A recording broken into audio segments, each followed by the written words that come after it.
Okay. I just did these two. I actually think they're really super easy.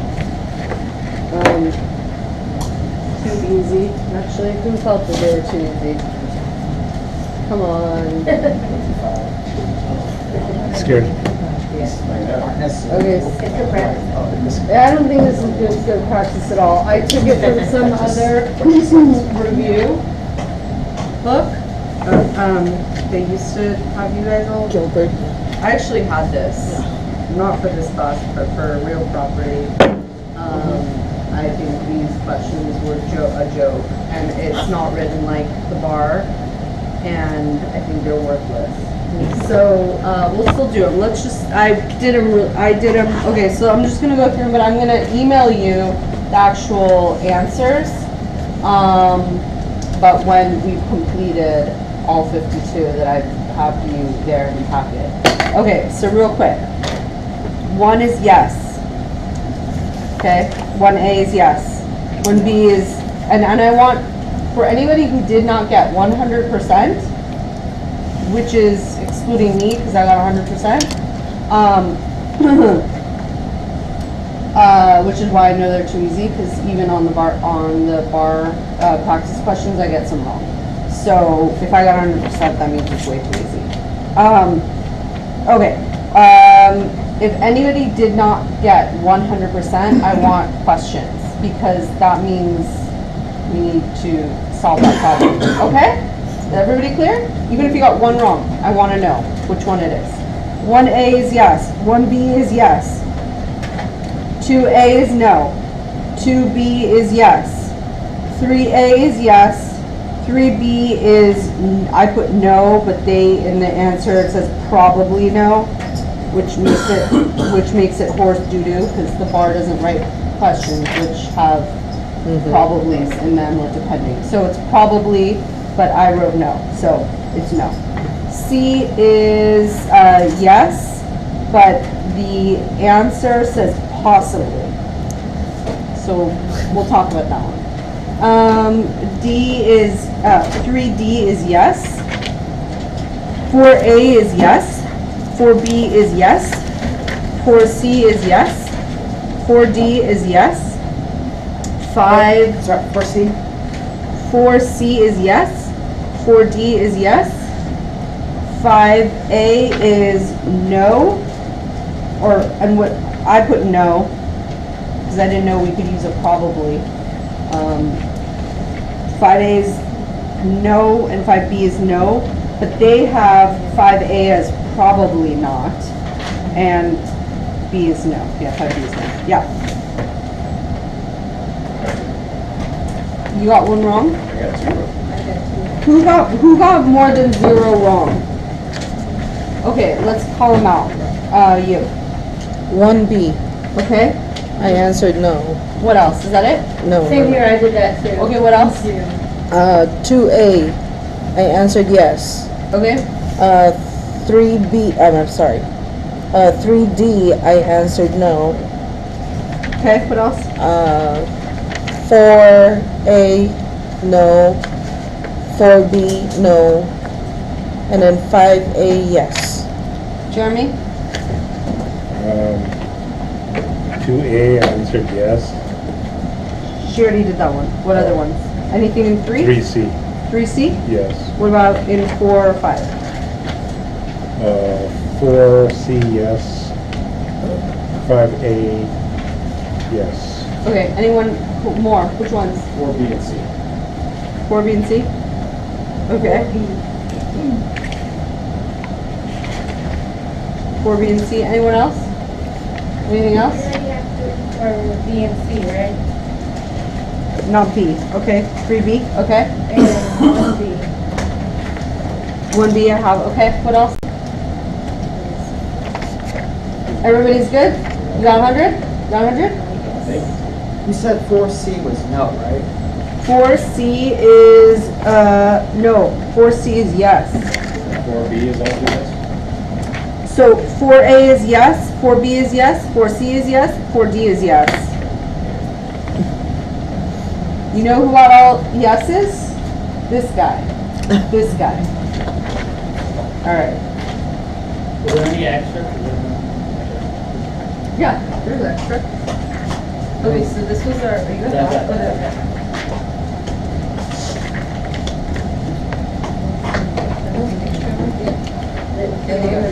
Oh, I didn't see them. Those extra? They're here. I got the same ones. What? I was saying that I got the same ones wrong as some people. We were going over this. Yeah, why would you guys get any of these wrong, is my question. So, let's talk about that. I'm a little concerned. Alright. I thought you were my best torts class. We are. You're my only torts class. Okay. So,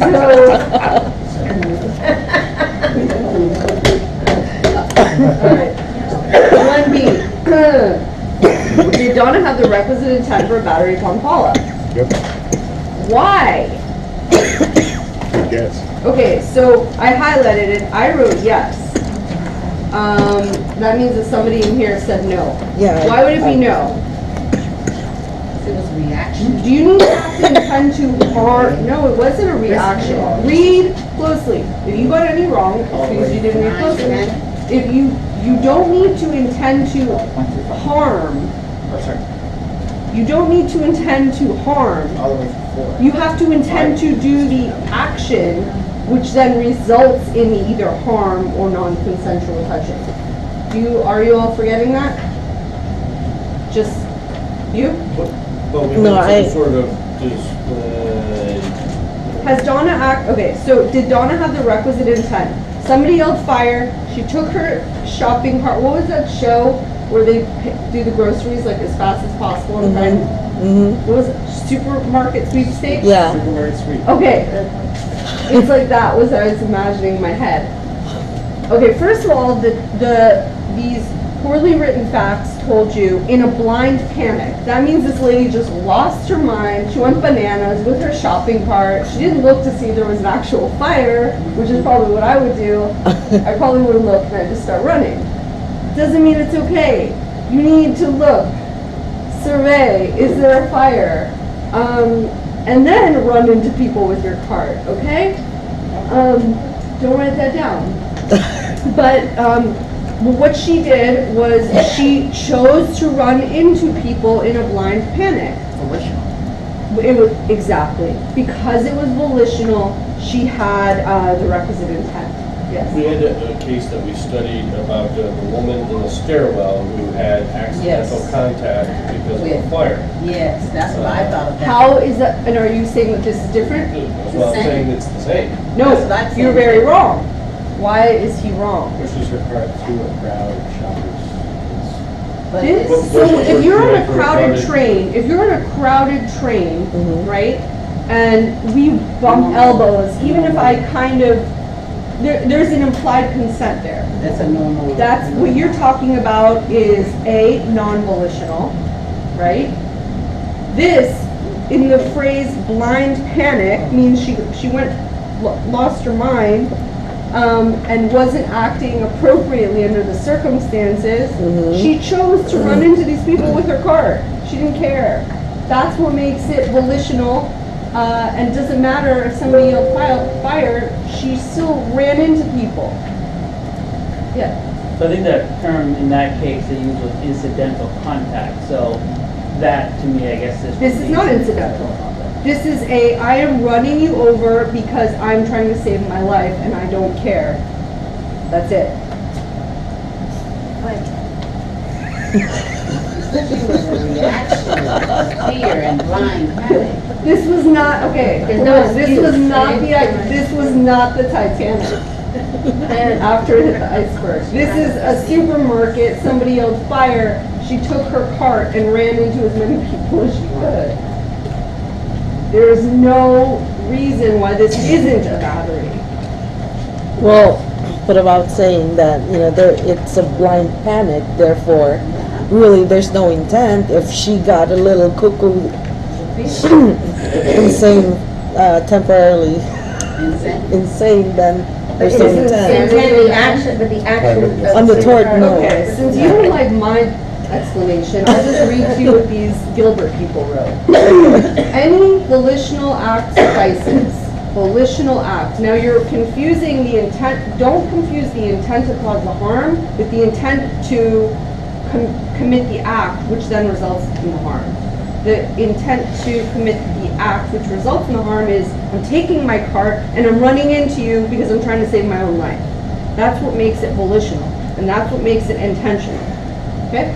Any volitional act suffices. Donna may have acted in a panic, but she was in command of her senses because it wasn't a reflex, right? And hence her act was volitional. That's all you get. Yeah. So if she would have saw the fire, then her act would have been considered volitional. What do you mean? Why She would not? have actually seen it. And why does that make a difference? Because Then it's super volitional because then she actually has reasons to run. I mean, would she have something able to be charged with a tort if Supervision. she actually had a reason to? Well, I don't know, then that goes in, do you want to go to the defenses? We're not there yet, but if you want to take the lead. No. Okay. So you Who commit a remembers battery our if you silly make- acronym? Who remembers, since you brought us up to defenses, we'll put it up on the board. What was our acronym? Bobcats, rock and roll. Defense of another. What is it? Rock and roll. Pop, Cans. cans, Rock and ROC, ROL. Okay, we'll get back to those. 'Cause you can let your memory remind. So what you can do is think about this in regards to Kristen's question and figure out, would there be any defenses if in fact there was a fire? Or even if there wasn't a fire, which of these defenses could apply in this situation? Necessity. Defense of self. Great, wonderful. So that's where your question was going. But if we're just in our closed little universes, is this volitional or not? So if you see another question, which is there the requisite intent for battery? What you really should be asking yourself is, was this a volitional act or not? And that's where your question should end. Not, was there a fire? Was it in aisle 9? Was it not in aisle 9? We don't care. Was it volitional or not? And that's where it ends. If you can answer yes, then your answer for 1B should be yes. Okay?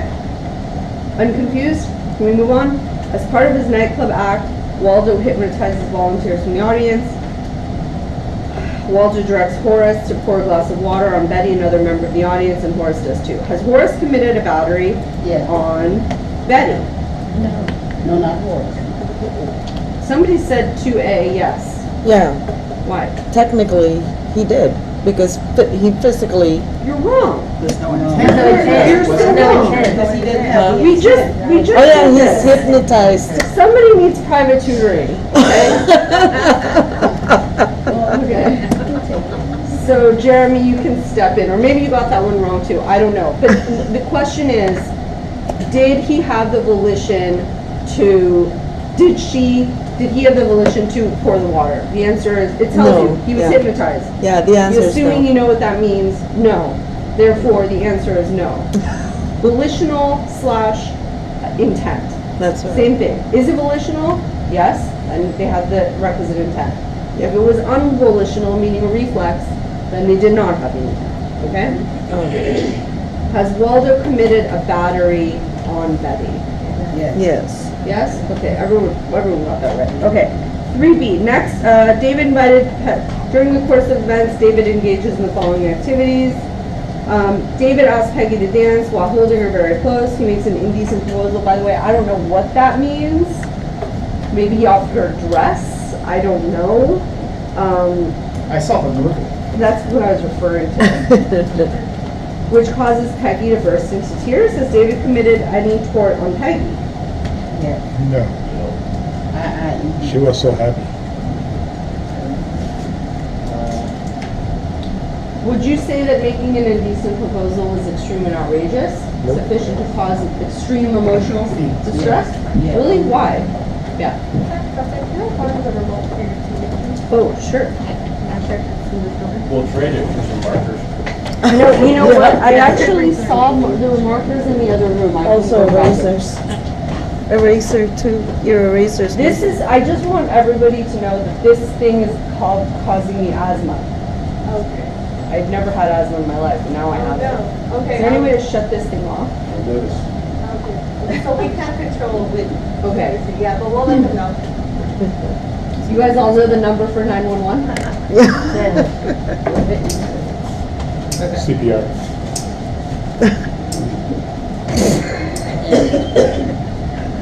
Who's saying that? Just listen, and this applies to when you're also in court, okay? If you're ever in a panic situation, what do you do? Pull the fire drill. If they didn't teach this to you in medical school, I'm teaching it to you now. You stop, drop, and roll. That's it. Yeah, I heard In that. any situation. Franklin and Bash. You know the answer? The judge asks you stop, drop, and roll. He's going to be way too distracted by what's going on.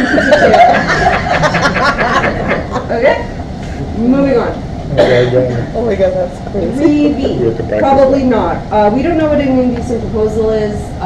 Assuming it's probably just a question that would not put you in apprehension of a battery.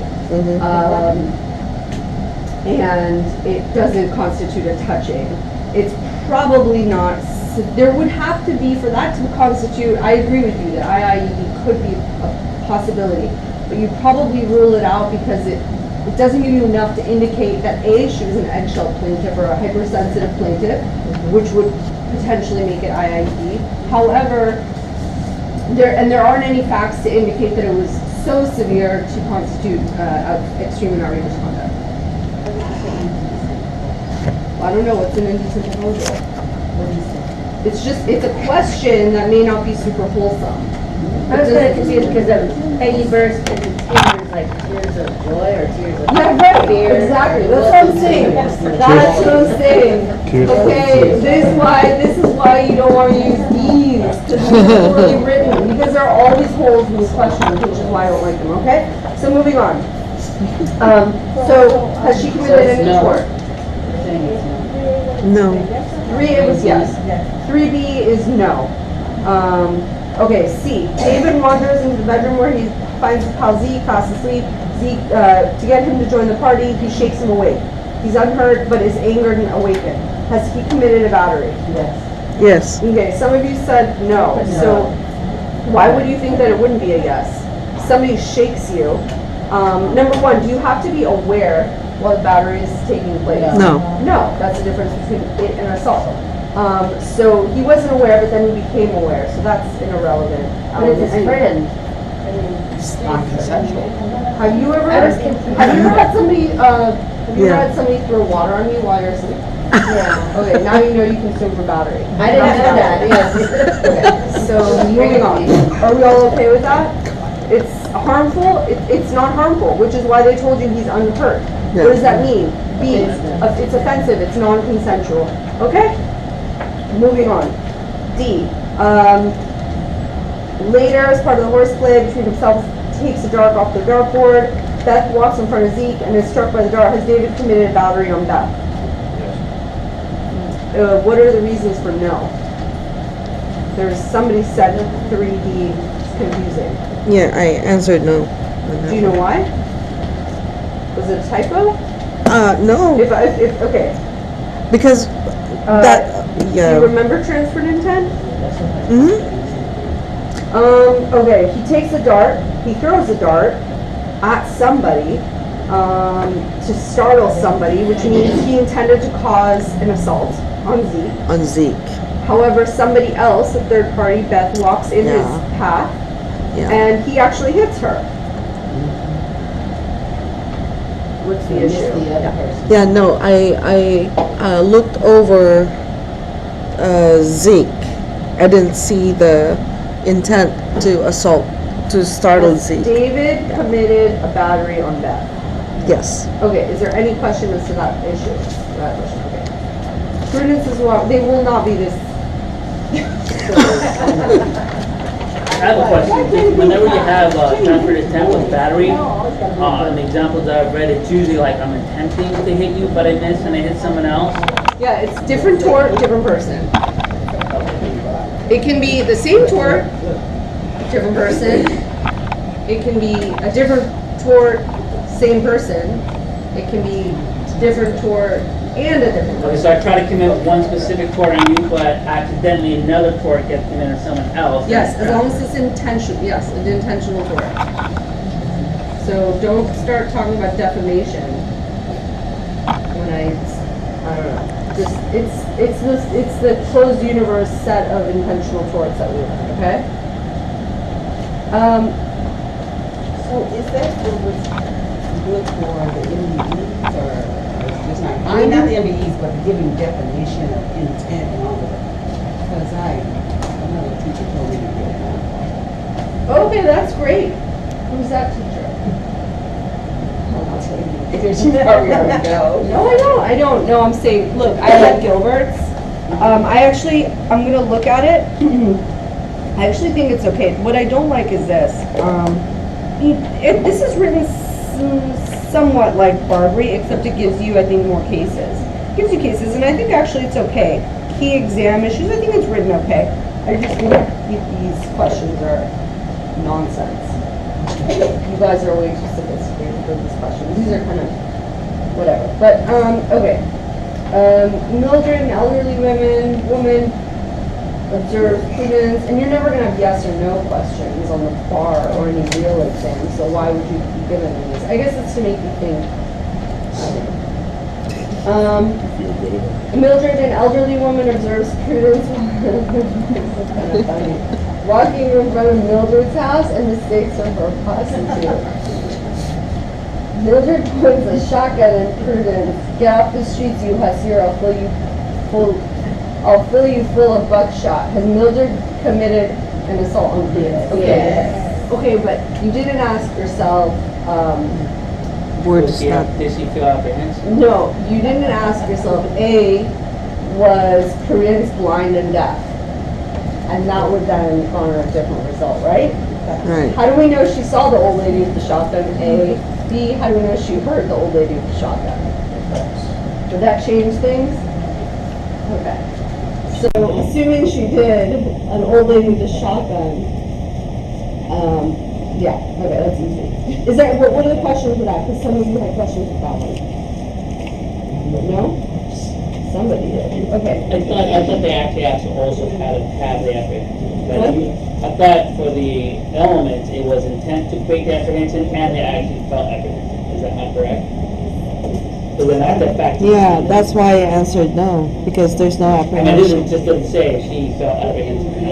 I thought that it was part of the element. You're absolutely right, and that's what I'm saying. They're missing facts. How do we know that she didn't? I mean, How do we know she I'm saw assuming her? she would have, Correct. but- You're having to assume things that would, on a bar exam, would have to be told to us. That's why this wouldn't be a bar question. Because we don't actually know that Prudence was not blind and deaf. Right. And just taking her daily walk, dressed whatever way she was dressed, to make you think she was. I just assumed so from question B, because the But you haven't read question B yet. but I read ahead. Okay. And that's why I So, answered as a no. joke, Prudence's younger brother George sneaks up. Is there any questions on A? Okay. As a joke, Prudence's younger brother George sneaks up behind her and sets off firecracker frightening her severely. George committed an assault on Prudence. Why did some of you say no? Sneak up behind her. No, again, we go back to the same. Firecracker. This is primary. The sound. You could have thought somebody threw a bomb at you. But you didn't see it coming. You didn't see it coming at you. Right. This is why I need you to open your minds and think about these rules, not just as in a very one-dimensional way. You need to be able to think, if you start hearing firecrackers behind you, is that not going to continue to scare you until the sound stops or until you at least see what it is? It's going to put you in apprehension of a very harmful touching. Right? Right. Of firecrackers? Yeah. Well, you will never really know what it is until you turn. So there's no apprehension there. If you hear a firecracker, if somebody threw a firecracker and it's gun. blowing up behind you, you will not be in apprehension of something hurting you? No.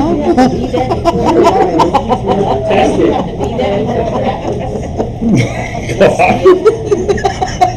don't have to see it happening, that's what I'm telling you. You do not have to see it happening. Your senses, yeah.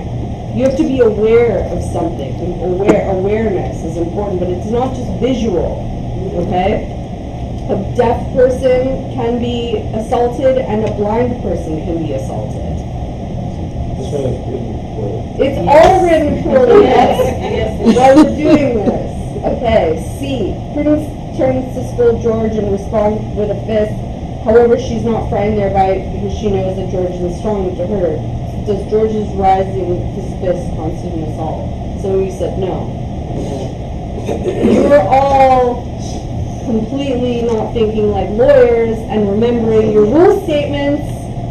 I don't know why. But Oh, brother. there has to be a reasonable apprehension, What's an apprehension? fear of Well, contact, provocation. If he has apprehension of being, apprehension is not fear. if he has apprehension of That's why they actually put that in there. being struck, but he knows she can't hurt, he still has the apprehension. Somebody look up a There's a definition contract. of apprehension for me. It's awareness, right? Correct. So it doesn't have to be hurting, it could be offensive. A little kid can kick me in the shin and not gonna hurt, it's still offensive. Correct, or a little kid could threaten to kick you in the shin and come at you with a little tricycle, and that is still enough for an apprehension. It is not frightened. That is why they put that in there. You guys have to be able to see why these words are here, because they put in is not threatened to make you think, oh, well then it's not an assault because an apprehension is frightened. No, it's not. Apprehension is not. It's the awareness that something is coming for you. It doesn't have to rise to the level of fear, okay? That makes me sad in my heart that some of you fell for that. But that's okay. I mean, that's my issue. Yeah, But just in Barbri, but look up apprehension, because just look up apprehension when you can, yeah. but in Barbri, it defines apprehension as expectation. Correct? I mean, okay. It's a lower standard. Most of these torts, assault hypos and cases rise to the level of some type of fear. Okay, and that's why these are confusing. But it doesn't have to be. It's a much lower standard. It's the expectation and awareness. Sorry, continue. Sorry. I was thinking provocation. I read that somewhere else, but I think it applies to something else. I was confused, and that's what I got. Are you taking criminal law? Are you in criminal law? That's why. Provocation is criminal law. Adequate provocation. Are you It is learning that? confused, I've gotten confused a couple of times. Are you learning adequate What I'm learning in provocation? criminal law and what I'm learning here. Adequate provocation. Things crisscross. Huh? Things crisscross. Yeah, adequate provocation is murder justification. Okay. Last one, 5A. Is Rocky liable for any tort? Anybody can tell me or make an argument why, because in their book it says, or in all their answers, it's like probably, it says probably not. So I'll let somebody convince me of that probably. Why? Why is it a probably? Why is that probably even remotely possible? I mean, who said yes? Somebody said yes. Yeah, I answered yes. Were you the only one? Yeah. Okay. So one of you tell me, or all of you tell me, why that's even a remote possibility. It's a failed battery, it's not a tort, right? Okay, so is Rocky liable to Tony for any tort? Yes, for me, I answered yes. Because Rocky did intend and knowingly threw the knife at Tony. The only thing is, the knife missed. Okay, so let's start, you're skipping steps. A, what tort? I would say battery. You would say, or did you say battery? Yeah, battery, Battery. yeah. Okay, now, what are the elements of battery? Harmful, offensive touching. There is intent. It's harmful touching is in there. Show me. Prove it with your elements. The intent is there because Rocky volitionally threw towards. We'll start with intent because you're going to confuse yourself. Harmful Okay. or offensive touching. It is a harmful touching Okay. because. Wait. Okay. What do you need for a battery to occur? Touching. Do you have a touching? It failed.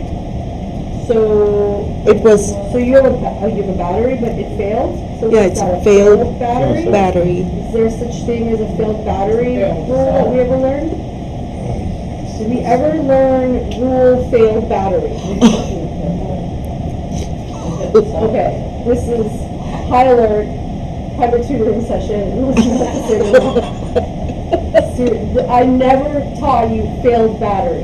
I cannot. I taught you failed battery equals assault, potentially. There's no such thing as failed battery equals battery. That's okay. That's where it gets confusing. Okay, let's do this. Yeah, Great. because in assault, You can all help me with this one. yeah. Somewhere I went wrong. No, because in assault you need awareness. I think I was thrown off by because he came aware. Oh, you got this wrong too? Yeah, but now I've changed my mind up. Because, no, I wasn't thinking battery, I was thinking more of assault. Okay, that's better. I was thinking because when he rolled around and saw him being apprehended, and then he kind of, he was it says he was shaken up. After the fact. This one was written, and I thought it was written so obviously that I can tell you why each element is not it, but it's fine. Okay. Where is it harmful? Tell me. First of all, what's harmful mean? The Injury. yeah, it's Why is anyone taking the lesson away from our star student today? it might cause the injury. What is harmful? Harmful is something that can cause injury. That does cause. That does cause injury or Injury, pain, disfigurement. pain and Don't disfigurement. say may cause, because if it may cause it, it's not a battery. It did cause it, okay? Okay. What's offensive? Offensive is something that is, It's harmful. That's right, non-consensual. non-consent. It's very simple, yet I keep forgetting.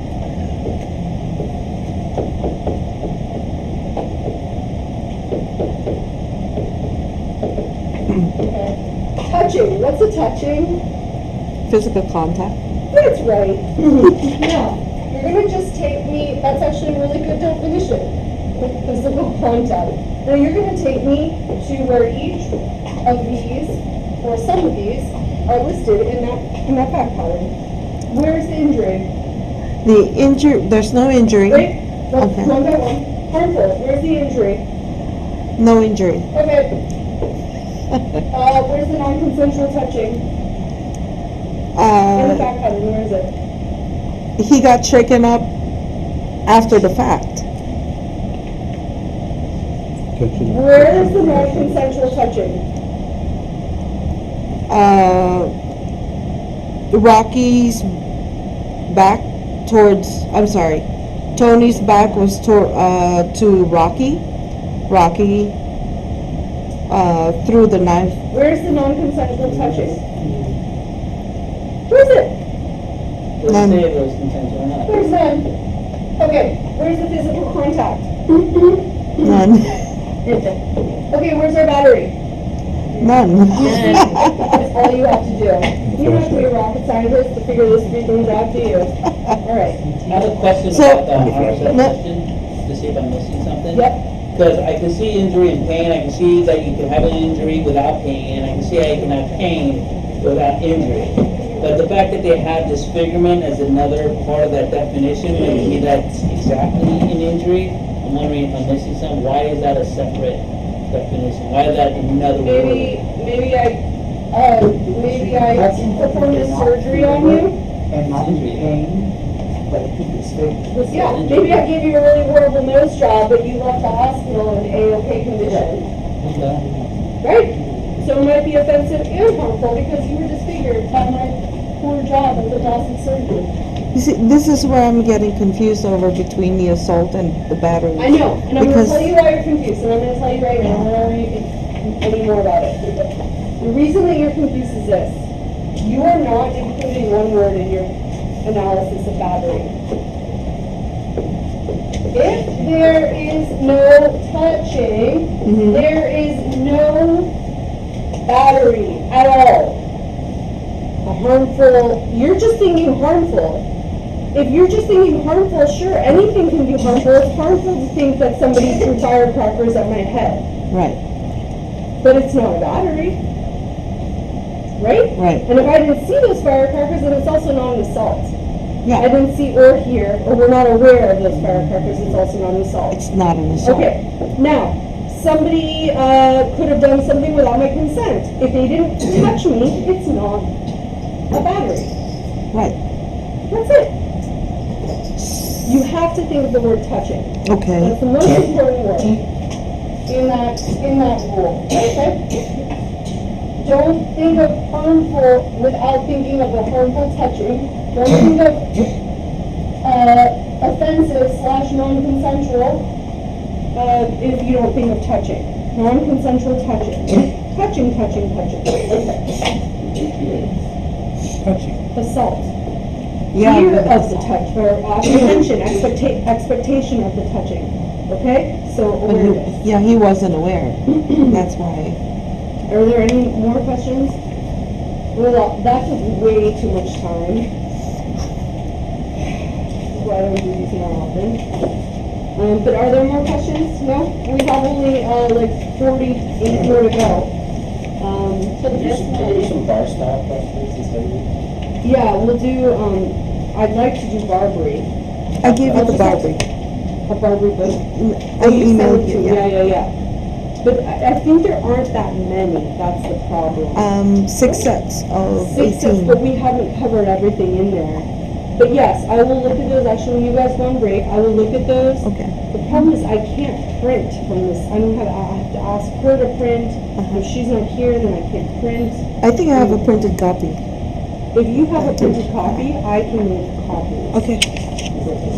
Yeah, So you were saying that there's not too many interviews in the Barbri? in the, in the outline has practice problems in it, practice essay questions and practice problems. But I don't think there are that many, which is why I want you to have a Barbri book. Barbri is the best tool for exam prep because they are the most well-written, they are the most sophisticated, they have the best rule explanations. I've only said this 89 times, but I even brought you proof today. Okay, so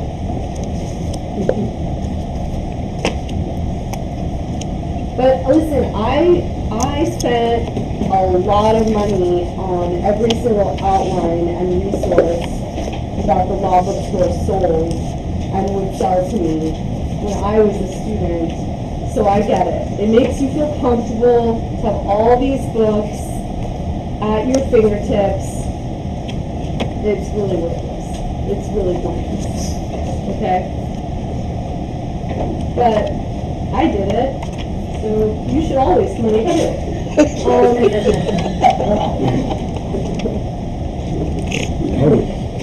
I don't know.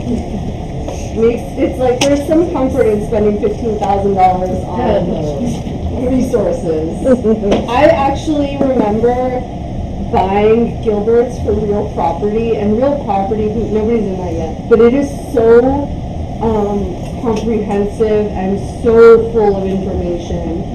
And I used Gilbert's, and I went to college, like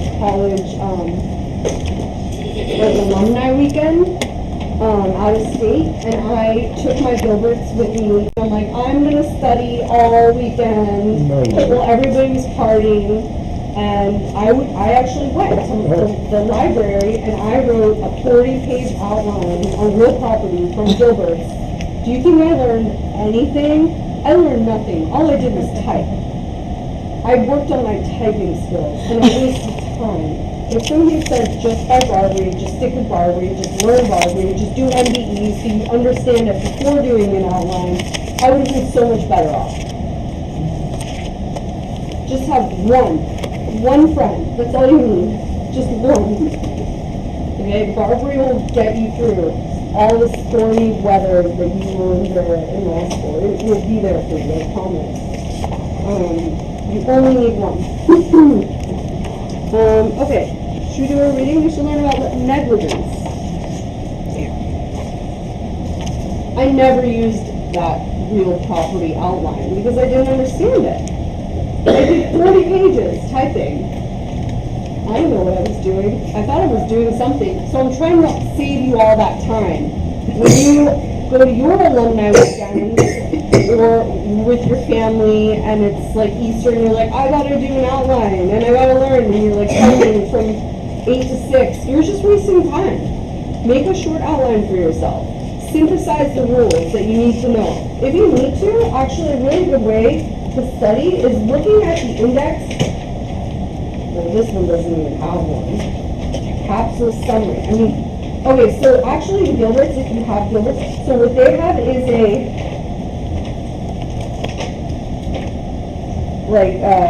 it looks like it's a lot of pages. But it's basically a skeleton outline of what this entire book is going to tell you, and that's actually what you should have.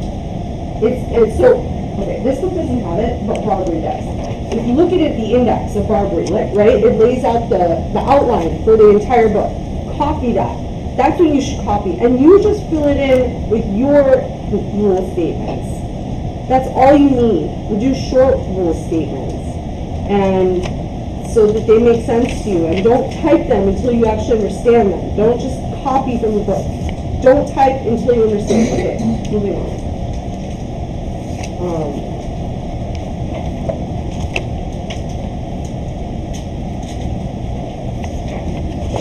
Negligence.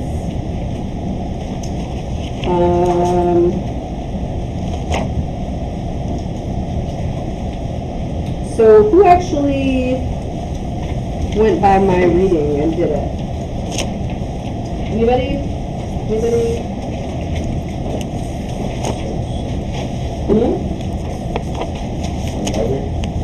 From Barbri, from the casebook. Do you need to go on break right now? Oh, we're late, I guess. I'm gonna give you a break. I'll give you a break. You can go. I don't care. I care. I care. You have to say that. Okay. But come back, okay? Come back. Yeah, let's do, because we need to learn negligence, because that will be tested on your exams. Yeah, but more important than me, your bar exam. I don't care about my exam. I care if you become lawyers. I love you. What? I love you. Okay, so. Well, I really think I've developed asthma. You think that? Maybe that copy does PDF. I really. I was in there with Yeah. Denise, tutoring her, and I had a cough, and all of a sudden I couldn't breathe. It like tightens. Do you have asthma? No.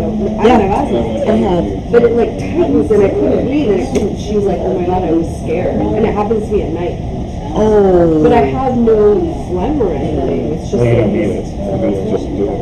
it's just like, like all of a sudden I was like heaving. Yeah, that's Like, good. no, and it's You like got a tight. breather? No, because I don't have asthma.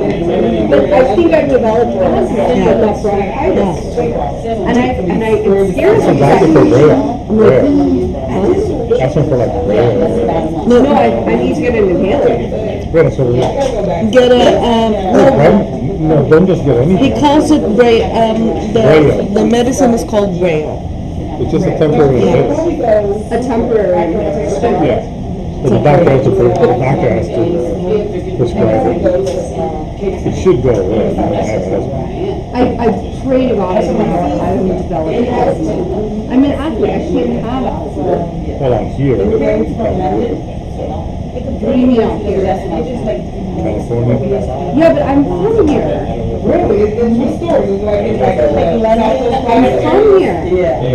I think it was. I came from Hawaii. I came from Hawaii. Because it's not going to be in our area. Were you able to, was everyone able to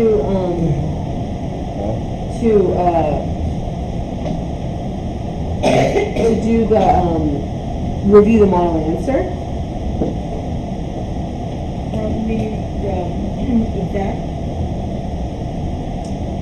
Yeah. Yeah. Should we talk about that? Was it easy to understand? Yes, Professor, I think we should just, which Were you on the oath? Barbri and, which exam? Or midterm? You think what? You'll be taking a lot of your time if you start just looking back, I think. Yeah. We like to take your time.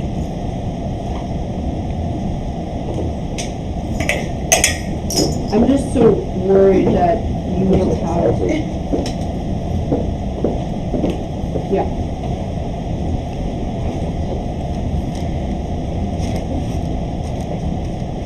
Reports? This is Torts. Oh, but thank you. No, don't worry. I get equally confused all the time. It's what I do.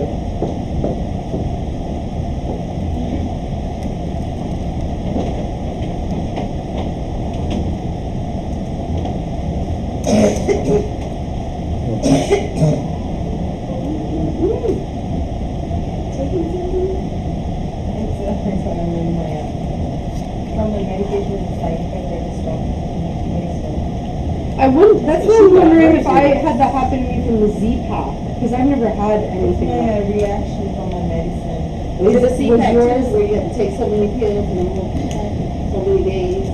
Was yours an antibiotic? Blood pressure. Blood pressure. It just makes your, probably it's the same thing, takes water off your blood to clean it. So your throat gets very dry. Yeah, but mine is affecting my breathing. Like when I'll have coughs at certain times and very sporadically, but then it happens every day. But then I like my breathing is constricted and I feel like I can't breathe. Same thing. That's never happened to me before. If you feel like you're gonna throw up and you can't breathe, like it's just everything is gonna come out and you can't breathe. So did they give you an inhaler or something? You're just dealing with it? The doctor today, so she stopped my medicine that I'm taking, so she said it would take about 4 or 5 days to get out of my system.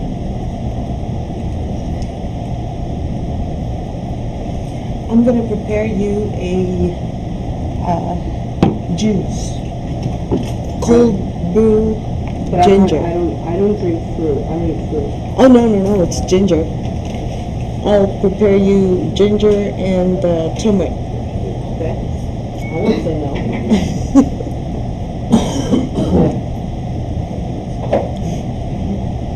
If it's a ginger and honey, you just kind of. There you go, bronchospasms.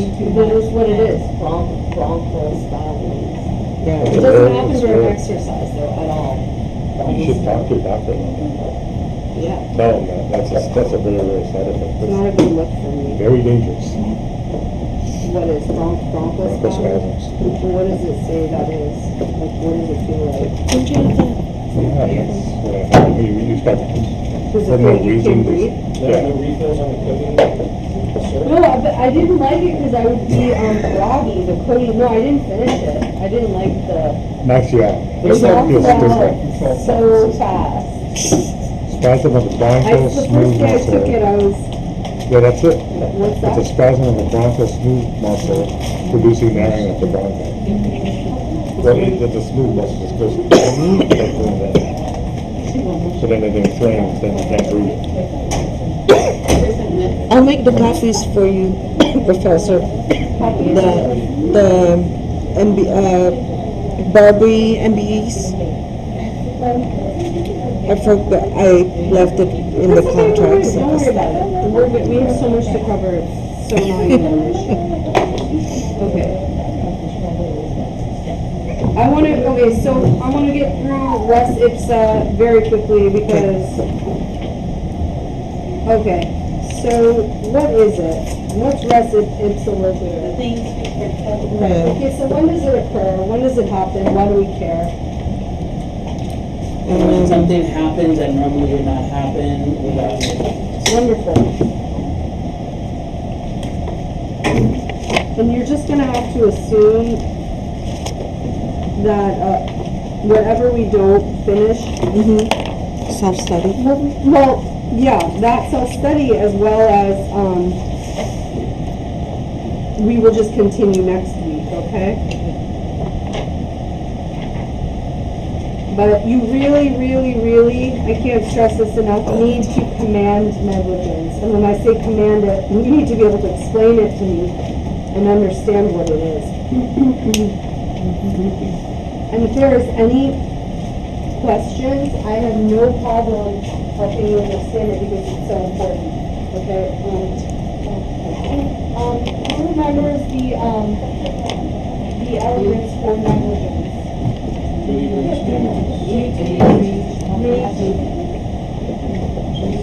Damage.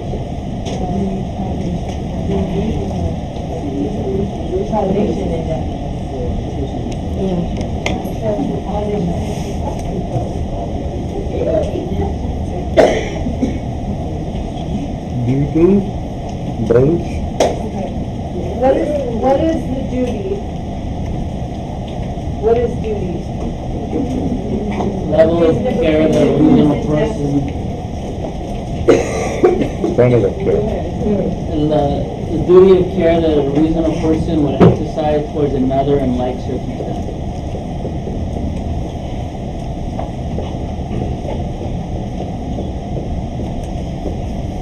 Okay. Next question. Standard of care exercise. By a reasonable person Reasonable person's standard. in like circumstances. I like that definition. Okay. Now, what's the standard of care?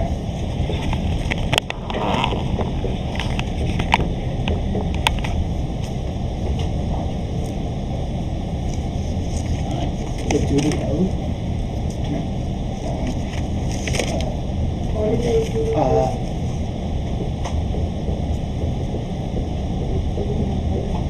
ordinary prudent person under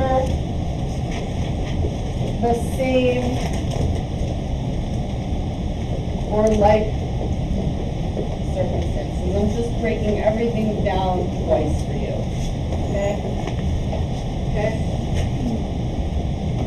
Okay. So we all remember that there's not a different standard of care, but a heightened standard of care. You never lower the standard of care, you only heighten the standard of care for special skills, experts, certain professionals, correct? Okay. And now, what is a breach? Breach of what? So how would one breach the duty? When does that occur? when you fall below the That's correct. You said exactly what I wanted you to say. When you fall below the standard of care by your actions. It can be non-feasance, remember, or misfeasance. You don't need to write this down. You have this and much more. Don't be scared that you're going to miss something. It's all right in front of you. It's all right in front of you. You have all of it. Okay? Where the defendant's conduct falls short of that level required by the applicable standard of care owed to the plaintiff. The reason you do this is a formula. Once you establish the duty, what is the standard of care. How would a reasonable person act under the circumstances? Then you go breach. The person fell below the standard of care established above. They breached their duty, thereby breaching their duty to passengers, to pedestrians, to whomever it is, when they did X, or when they failed to do X. Okay, that's your breach. How did they not act like a reasonable person? Okay? Whether the duty of care is breached in an individual case is a question of the trier of fact, which is the judge or the jury. Evidence may be offered to establish the standard by which the defendant's conduct is to be measured, e.g. customer usage, applicability of the statute, etc. Customer usage. Now, do you recall what a violation of a statute is? Negligence. Okay, and what does, when you have an existing statute, and is it too hot? Yeah.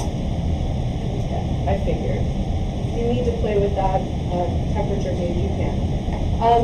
If you have an existing statute, and you have somebody's breach, or, I mean, not using breach, violation of that statute, which resulted in harm or damages, which two things have you automatically covered?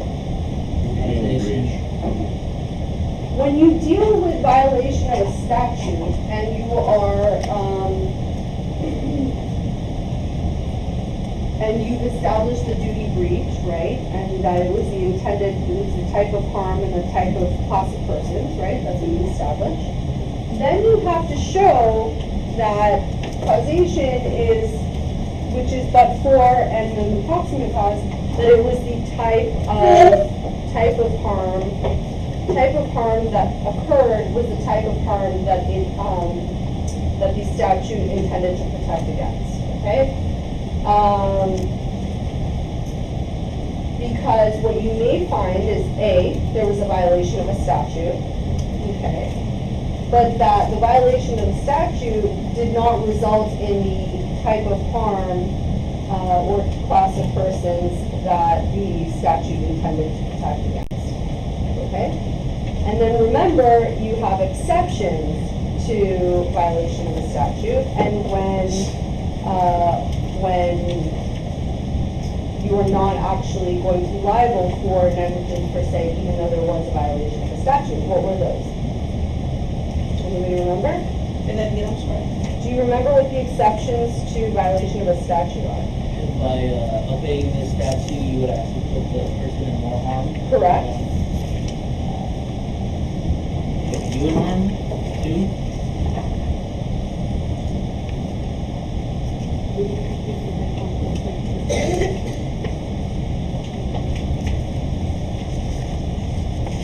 What's the number of excuses? How many? 3. What about feasibility? Isn't there an example of the blind person not being able to see the flashing lights or something? So what if I'm unable to follow the statute? So disability in a sense? Not disability. It's just impossible for me to follow the statute or abide by the statute. And then the other big one is that it would put myself or somebody else in greater harm by violating the statute, or by following the statute rather. So what about foolish or obsolete legislation? Is that not a big one, or What is that? foolish or obsolete legislation? Rules? Foolish. So in other words, it's kind of never been enforced for like a really long period of time. It's obsolete. Where is this coming from? United Rules. Yeah. Go for it. I don't know. I never had to learn it. I still pass the bar. You're gonna learn stuff like that. It's like some nonsense like that, and you're gonna be like, where does this go? And then you're gonna be on your exam, wondering about foolish legislation rules and miss something else. I don't know. They probably have everything in there that has ever been written about every topic, but that you don't need to know about. So, Can you repeat the 3 ones that you mentioned? well, you guys repeat them. I gave them all to you 2 weeks ago, or whenever I last saw you. So greater risk of harm by complying with 1. Greater risk of harm to who? To use yourself or someone else. Okay. When was this? I gave all of this to you last week, or 2 weeks ago. That's actually 2 elements. Greater risk of harm to yourself, greater risk of harm to others, and the impossibility to abide by this. Impossibility. So what are the 3 that I gave you a couple weeks ago?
This is where, and you need to remember things based on your understanding.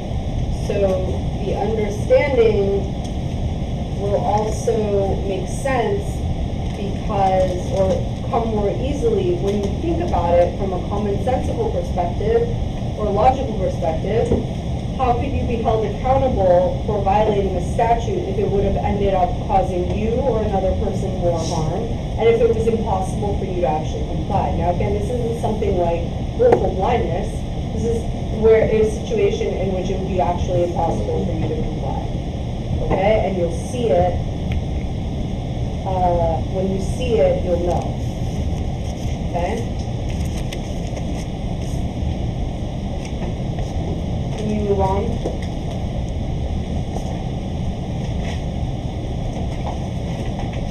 Okay, let's get through Byrne v. Boadle, McDougald versus Perry, Cruz v. Daimler.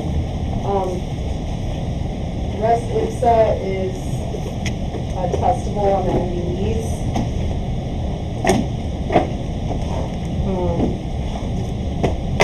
Let's get through it. Who wants to do it?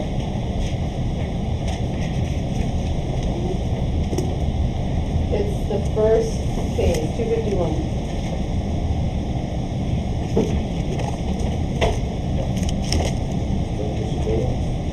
Byrne versus Boadle. Claims walking past the defendant's shop, barrel dropped by one of the defendant's associates from a window and entered. That's right. The barrel fell out of the window. What is res ipsa loquitur? I'm going to read it to you first. The circumstantial evidence doctrine of res ipsa loquitur, quote, the thing speaks for itself, deals with those situations where the fact that a particular injury occurred may itself establish or tend to establish a breach of duty. So, breach of duty, okay? Where the facts are such as to strongly indicate that plaintiff's injuries resulted from defendant's negligence, the trier of fact may be permitted to infer defendant's liability. Res ipsa requires the plaintiff to show the following. Inference of negligence. This is on page 59, like I put on your sheet. Inference of negligence.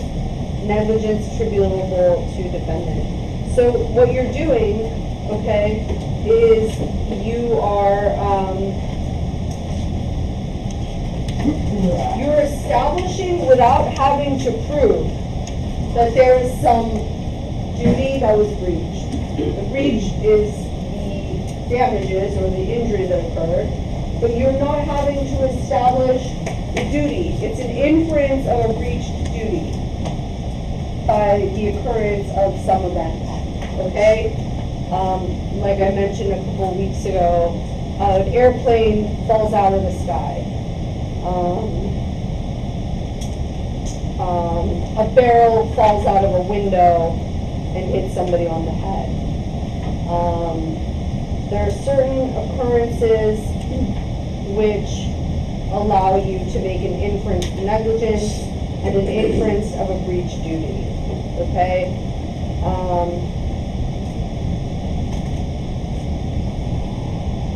Where the recepset element has been proved, the plaintiff has made a prima facie case and no directed verdict may be given for the defendant. Directed verdict is ruling in favor of, okay, without having to go forward to trial. Okay, so what do you want to tell us about this case, other than the shop, plaintiff was walking, barrel fell out of the store, dropped from the shop, hit the plaintiff who was walking, right? And he evidently lost consciousness. It was a barrel of flour. Neither plaintiff nor any of the witnesses testified as to anything done by the defendant that could have led to the barrel falling, okay? So there wasn't any, ordinarily, you'd have to prove that there was a duty and that there was what? A breach of that duty by somebody, defendant, acting below the standard of care or not acting in a way in which an ordinary prudent person would act, right? But here, there was nothing as to indicate that anybody had, and there was any wrongdoing. That's why this is such an interesting topic, because you don't have to show or prove the wrongdoing. You might not be able to, but there is an ability to make an inference in certain situations. So, barrels are outside of your control. Your barrels are outside of your control. if your barrels are outside of your control. You have barrels. If somebody got hit by your barrels, then you know what they say about barrels. So essentially, it just takes the whole act of God thing off the table. So What do you mean act of God? That's a whole other issue. barrels fall out of the. It didn't fall out of the sky. Airplanes fall out of the sky. Barrels fall out of the windows. You're kind of punting. You're back to assuming it's his barrel, it's his responsibility. Well, it fell out of his shop. That barrel. It Because fell- a it bolt fell- of lightning came and, or a pelican came and landed on the edge of the barrel, causing it to untip and fall over. Why do you have barrels that attract pelicans? They should be pelican-proof. Pelican-proof barrels, there you go, so the whole. They should have been secured. It should have been secured from pelicans and from the window. I mean, a pelican's not that. Maybe not from a hurricane. Maybe not from a hurricane. Okay, so a plaintiff must persuade a jury that more likely than not, the harm-causing event does not occur in the absence of negligence. The plaintiff does not have to eliminate all other possible causes for the harm, nor does the fact that the defendant raises possible non-negligent causes for the harm defeat plaintiff's effort to invoke res ipsa loquitur, Latin for the thing speaks for itself. Just because it's conceivable that another cause other than negligence could have caused it, it doesn't eliminate. They have to, it has to be a very likely cause, that, being negligence. The jury can infer that the likely cause was negligence. It doesn't have to be the only. It does not have to be the only possibility. They don't have to, and the plaintiff does not have to eliminate all other possibilities. Okay? Even if the defendant has some conceivable argument, like a pelican, it's still, you still may invoke as a plaintiff res ipsa loquitur, yeah. So, because it's not as easy as it seems, first, the plaintiff has to convince a jury that that type of incident wouldn't happen unless it was more likely Correct. it was negligence. But then the defendant can still give his excuse of why it happened, which is not negligence.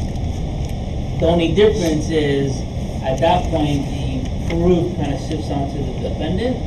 But Okay. after that, once they show more likely than not, it would only happen with negligence, then it just shifts the burden of proof to the defendant that it wasn't negligence.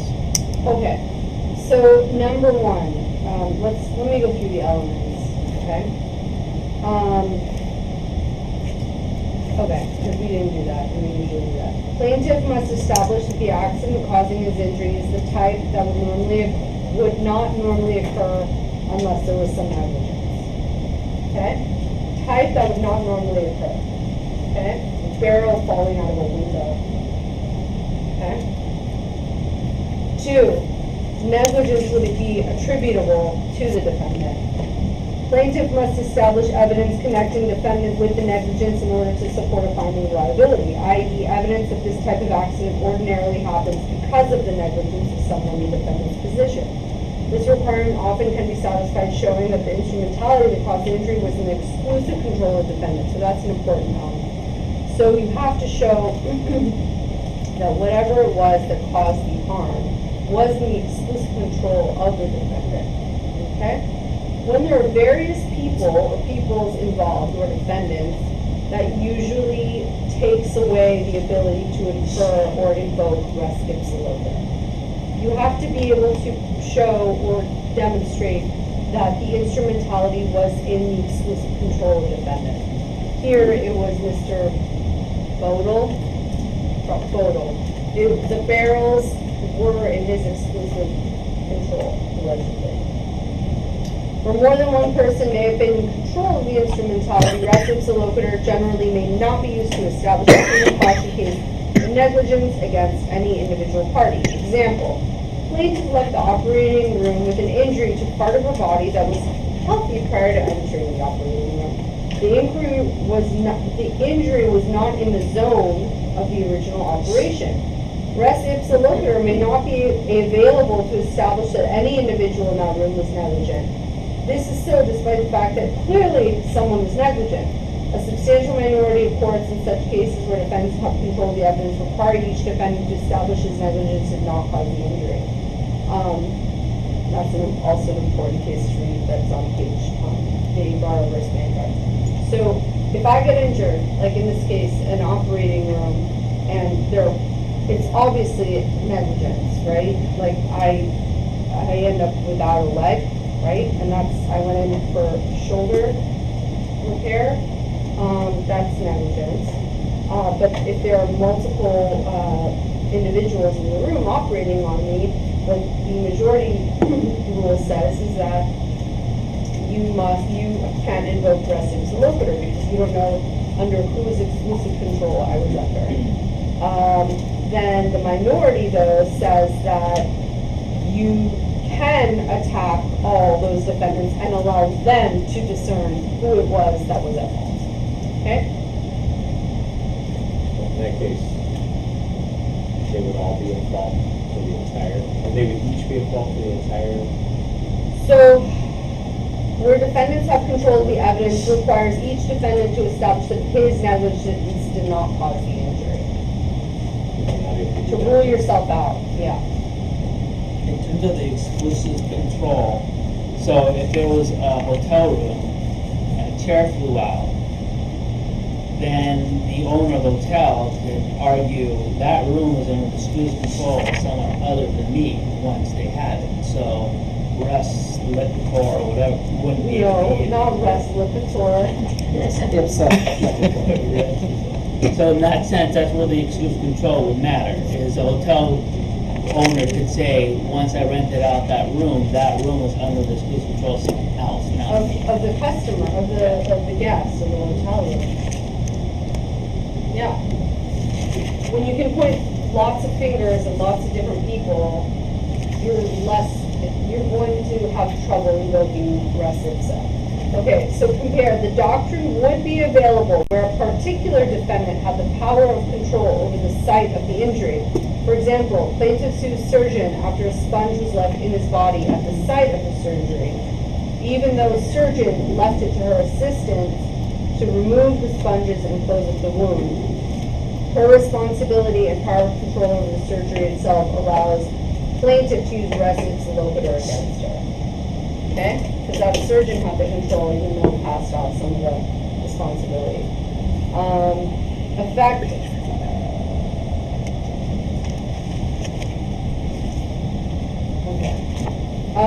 Okay, so what are we getting out of res ipsa? A plaintiff must persuade a jury that more likely than not the harm-causing event does not occur in the absence of negligence, okay? The plaintiff doesn't have to eliminate all of the possible causes of harm, nor does the fact the defendant raise possible non-negligent causes defeat plaintiff's effort to invoke res ipsa.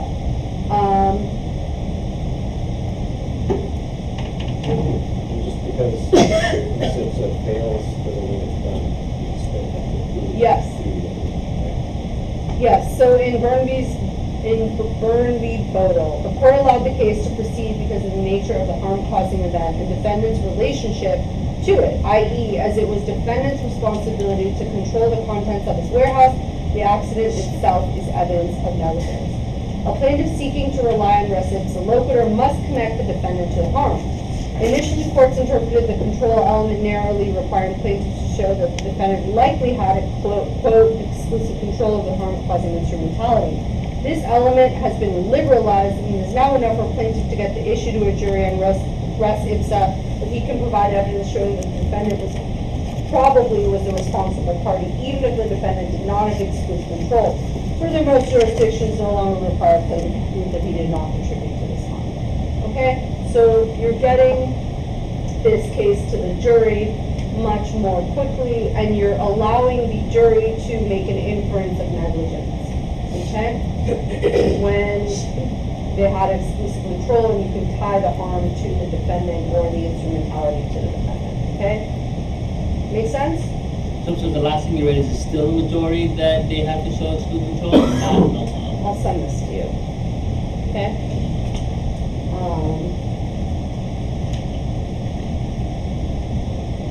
I promise I will send this to you. Because this is important stuff that we're covering today. So we're going to do a little chart with every case that we cover today. McDougald. Can we cover that in 2 minutes? 5 minutes? Yeah. Great. Start. So, McDougald, basically McDougald, the plaintiff sued Perry, the defendant, when a tire chained to the underside of Perry D's tractor trailer struck McDougald's windshield. So the defendant drove over some railroad tracks. A 130-pound tire fell off of its cradle from under its truck. When it did that, it flew straight through McDougald's, the plaintiff's windshield. Perry, the defendant, testified that he conducted a pre-trip inspection, including the chains, but though he did not check every single link, the judge instructed the jury on the doctrine of res ipsa loquitur, and the jury returned a verdict for McDougald P, the plaintiff. The district court reversed on an error instructing the jury of res ipsa loquitur. McDougald P appealed. So the judge in the initial trial thought that this what do we care about this case for? Whether this is an example of whether or not that kind of accident would occur only through negligence. So whether or not he has a duty to inspect, although he says he did, The fact that the jury is being instructed on that element or that res ipsa is really shifting the burden of proof from the defendant to the plaintiff. Okay.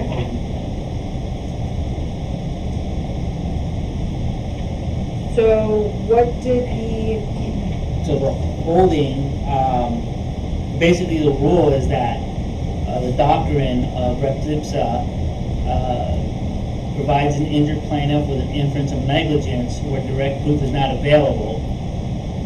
So if the plaintiff establishes that the instrumentality causing the injury was under the exclusive control of the defendant, and the accident is one that would not normally occur in the absence of negligence.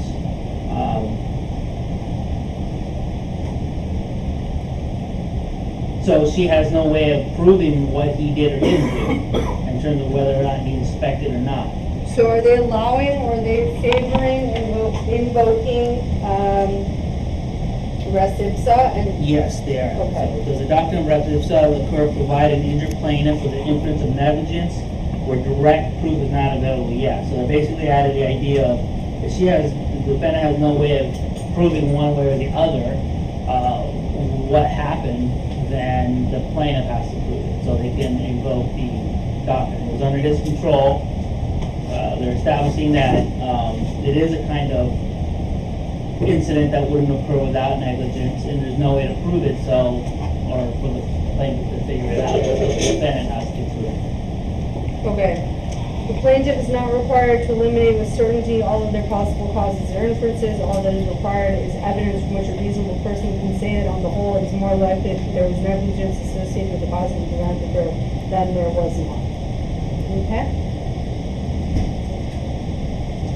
Doesn't res ipsa loquitur shift the burden of proof from the plaintiff in negligence cases to the defendant?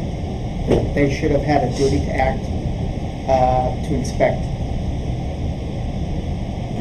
In this case? Yeah. Does it? It seems that way, yeah. Where does it say that, where in this, at least in this case? Well, Maybe Eddie, you can answer this question. Yeah, Did the defendant ever have to prove that they were not Yes, and negligent? because the plaintiff failed to show that his accident would not have occurred without negligence, they decided for the defendant. So she couldn't show at all whether he did what he said he did in terms of taking due care, and he failed to show that he did. So because he failed to show that he did, they judged for the defendant. So they basically. That was the trial court. Yes. Well, they're commenting on the district court. Yes, that was what the trial court did, but on his appeal, injury alone does not indicate negligence. Okay, so the original matter. I'm sorry. Injury alone does not.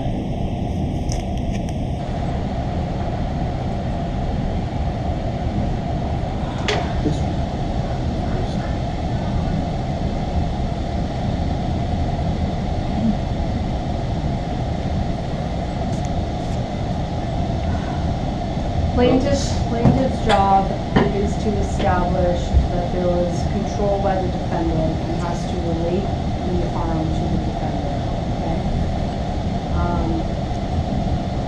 Burden shifting isn't what you need to focus on, but rather what can be established. And if it's sufficient to invoke res ipsa by those elements, okay? Exclusive control, and can you tie the harm to the defendant?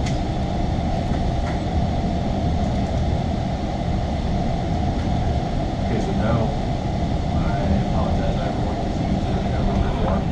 I was following along when it's my barrel's my responsibility, and you convinced me that Axigot, my poor Pelican, had absolutely nothing to do with it. Okay.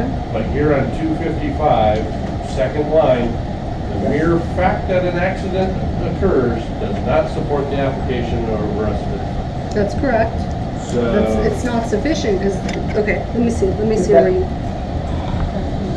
Going back to my Pelican can be responsible for the falling barrel. Wait.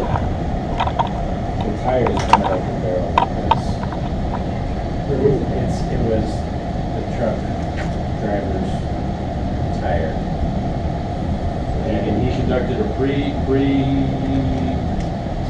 So he says, and we don't have any way to prove that or disprove it.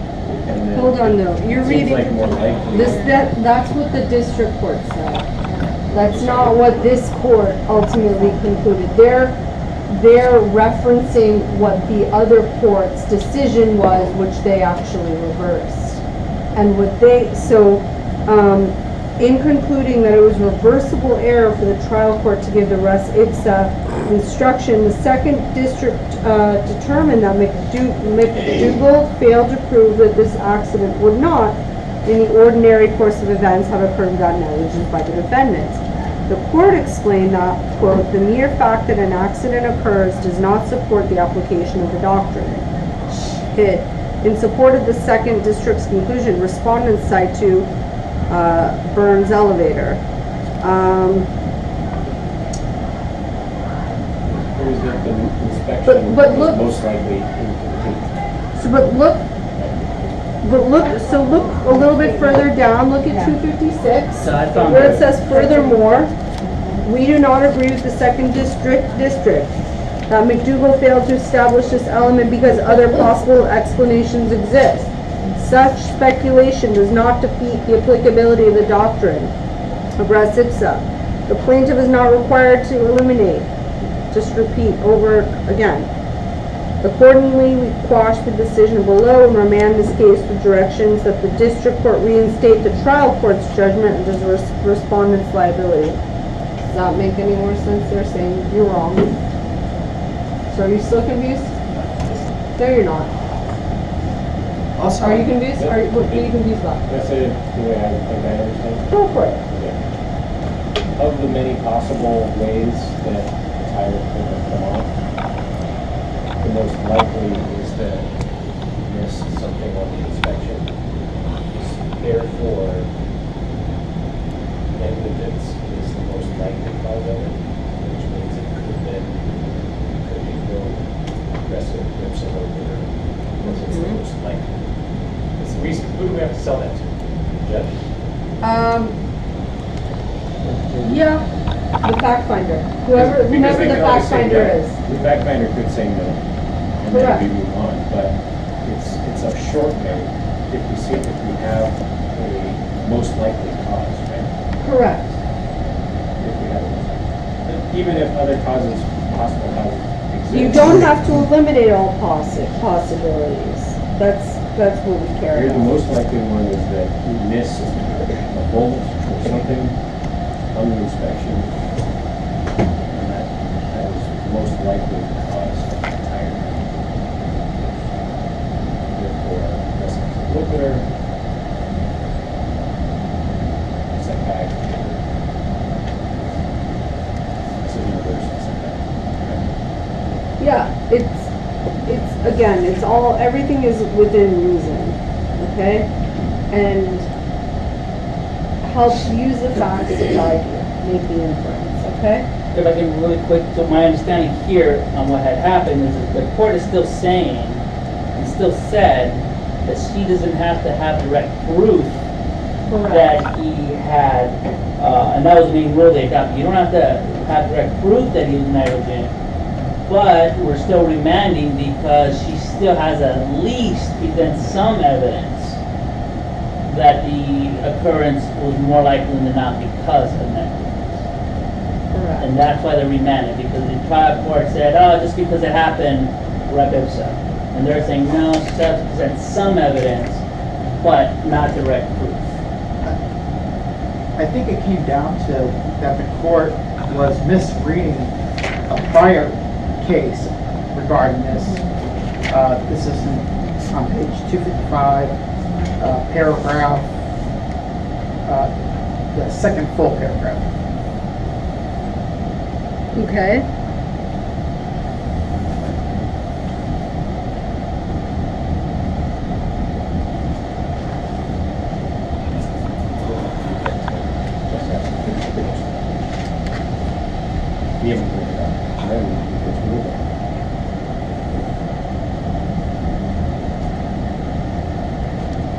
the question? It doesn't have to be an airtight story. Yeah, I don't know what the question is. What was the question? Oh, you were giving an explanation. Yeah, just that the second and third districts misread and interpret too narrowly what we stated in good here. We do not say, as those courts conclude, that the mere fact that an accident occurs does not support the application of the doctrine of Ipsa Loquitur. That was the reasoning for The not reversal allowing. by the Supreme Court. I think the next case is a better case.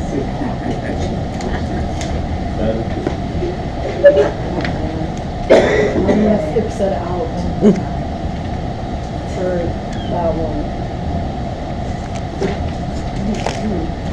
Cruz v. DaimlerChrysler. Yoo-hoo, wants to take it.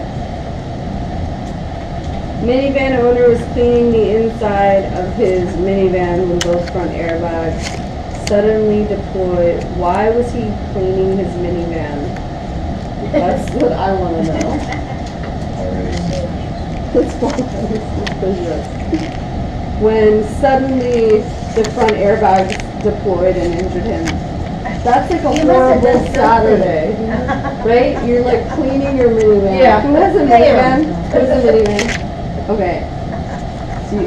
So David's cleaning his minivan on a Saturday. That's his big day. And then all of a sudden, his airbag deploys and hits him in the face. He and his wife, I wonder why his wife filed suit. Both of them. Loss of consortium? I don't know. Are you dead?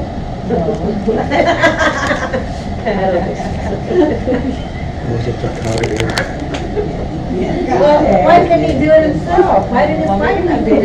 Oh my God, if a guy had said that, It was a 3-year-old minivan. Oh, it was also a 3-year-old minivan? Oh, he and his wife. Yeah. It was 3 years. Well, it may have been older. He just bought it 3 years ago. So he was cleaning, David was cleaning his minivan on a Saturday. And his wife comes and finds him concussed and passed out in the minivan and the airbag deployed. He and his wife filed suit against the manufacturer and the dealer who had sold the minivan to him 3 years before the accident. They dismissed the claim against it and proceeded against the dealer based on negligence and negligent misrepresentation. Then received permission to file an amended complaint adding a count with seeking recovery based on the doctrine of res ipsa, which the court noted is not an independent cause of action, but rather a doctrine under which a plaintiff may establish a prima facie case of negligence. Okay, so everybody knows how it works? We're establishing negligence. Negligence. Okay.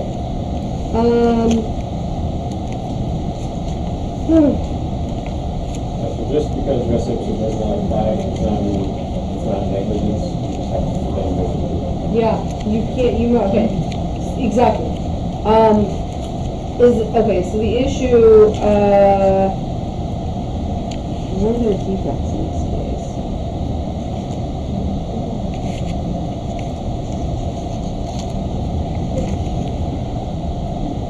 So they don't let him use res ipsa in this case because he provided no evidence at all that it was a kind of accident that would occur. So, okay, first of all, what's the issue here? So, I'll tell you, it's in the second paragraph. The question presented in this case, the question presented in this appeal is whether the hearing justice correctly concluded that the seller of that vehicle could not be held legally responsible for the resulting harm. Okay? Airbags are a relatively modern safety feature in passenger vehicles. They are designed to deploy in the event of a collision. When the airbags in a stationary vehicle unexpectedly deploy, as they did in this case, something has gone wrong.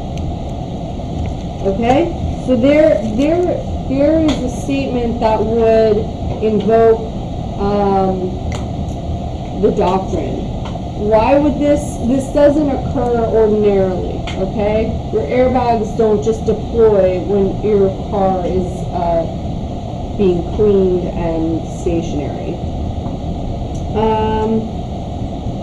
Plaintiffs argued that the facts presented, quote, a classic case for the application of the doctrine of res ipsa, which was intended to eliminate the very evidentiary structures applicable to proving proximate cause cited by Ricky Smith.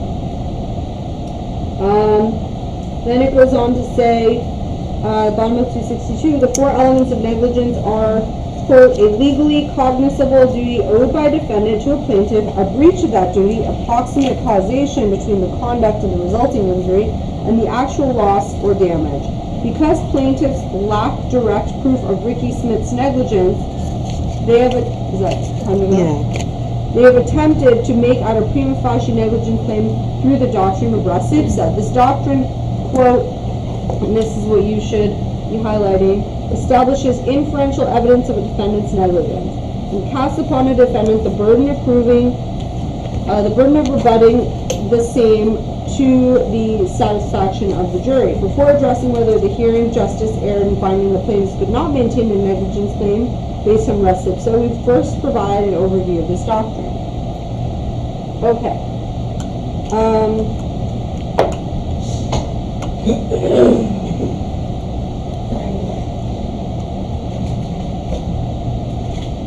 I'm going to have you skip down. After reviewing our precedent on the doctrine of res ipsa and carefully examining the facts of this case, we conclude that plaintiffs cannot avail themselves of this doctrine to make out a claim for negligence against Ricky Smith. Roughly 3 years have passed between the purchase of the vehicle and the airbag malfunction. The plaintiffs assert Ricky Smith had a duty to discover whatever defect made the vehicle airbag spontaneously deployed. This assertion assumes the vehicle was defective when it was sold. So that could go to the element of exclusive control. Had the airbags deployed shortly after plaintiff's purchase, res ipsa might have permitted that inference, but it is not supported by these facts. We agree with plaintiff's assertion that the spontaneous deployment while a passenger is cleaning out a vehicle is an event which would ordinarily not occur in the absence of negligence. However, it's insufficient to show that the accident is the kind that does not ordinarily occur without negligence. This is what's important, okay? Bottom of 263. In this case, other responsible causes have not been sufficiently eliminated. Accordingly, we hold that the hearing justice properly granted summary judgment. Summary judgment is when the case or causes of action are tossed out, okay? The court also affirmed the trial court's granting summary judgment on the negligent misrepresentation. I'll send this all to you. Defendant's argument was the defendant did not know or should not have known about the defect. Reasoning, the defendant cannot be expected to know a fault that did not manifest or possibly even exist until 3 years after he sold it. Rule holding, no res ipsa loquitur cannot hold someone liable for a defect he did not cause and is not expected to know. The time was the problem here. It was too far attenuated. There were many other reasons, not really ones that I could think of, but that could have, in this event, caused the injury. Okay? We're moving on after that. Do you have a break? You want a break? Don't have a break. No? Is it break time? Oh, is that? Are we playing charades?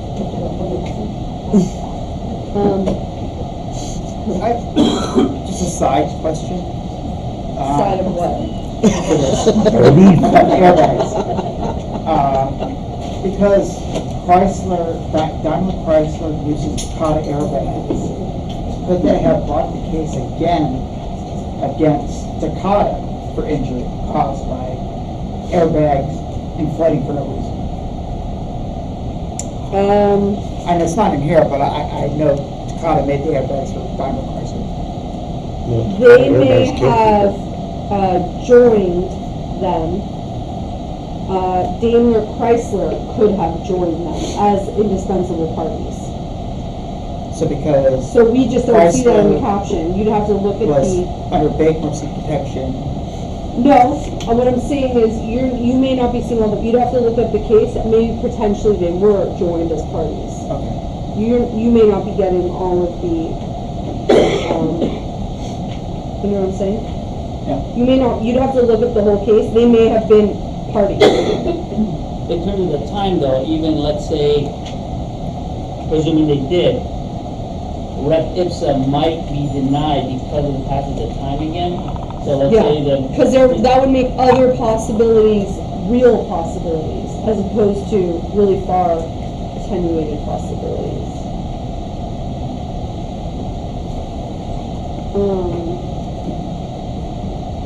Do I make this to give you a break? Yeah, people are left.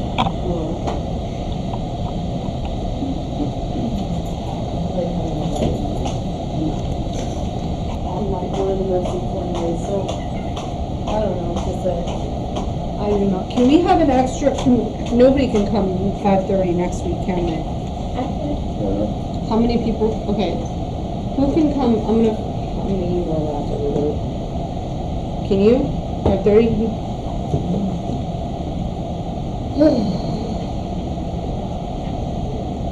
I'm gonna send an email to you guys right now.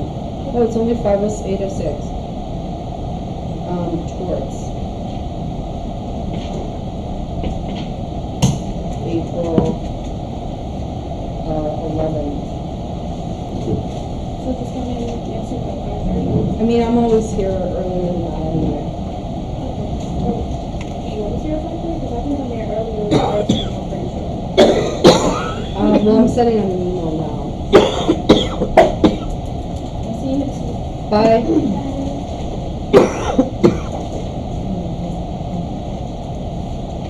Okay, let's move on. We're gonna go straight to, I'm sending out an email now. Please respond and just say, I can come, I can't come, so I can make a better decision.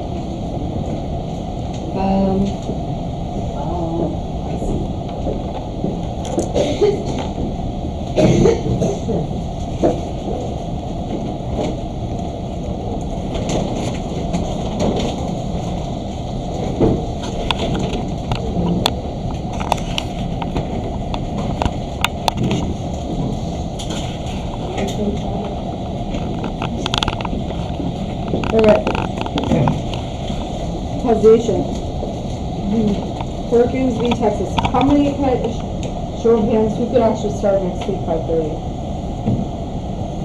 Oh. Majority?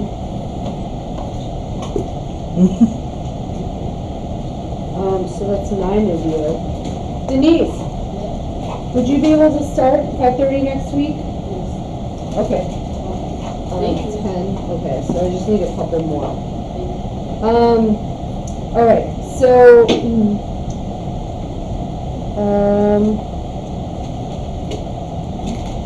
Perkins v. Texas, New Orleans.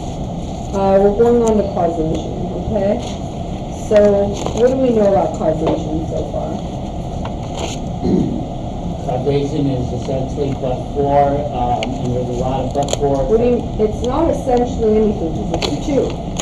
There's two things. Actual cause and proximate. Correct. It is actual cause, which is causation effect, and proximate cause. Where you probably have most testable issues is proximate cause. The reason being, you have to connect the dots as to the breach of the duty to the Foreseeability? the foreseeability and the harm that occurred. Okay? So actually, if somebody can write this down, you know, is Paul's, did I put Paul's graph in here? No. I think, yeah. We have to do it. It's on page 329? Yeah. Oh, I gave you the missing pages. I don't have it on my chart though.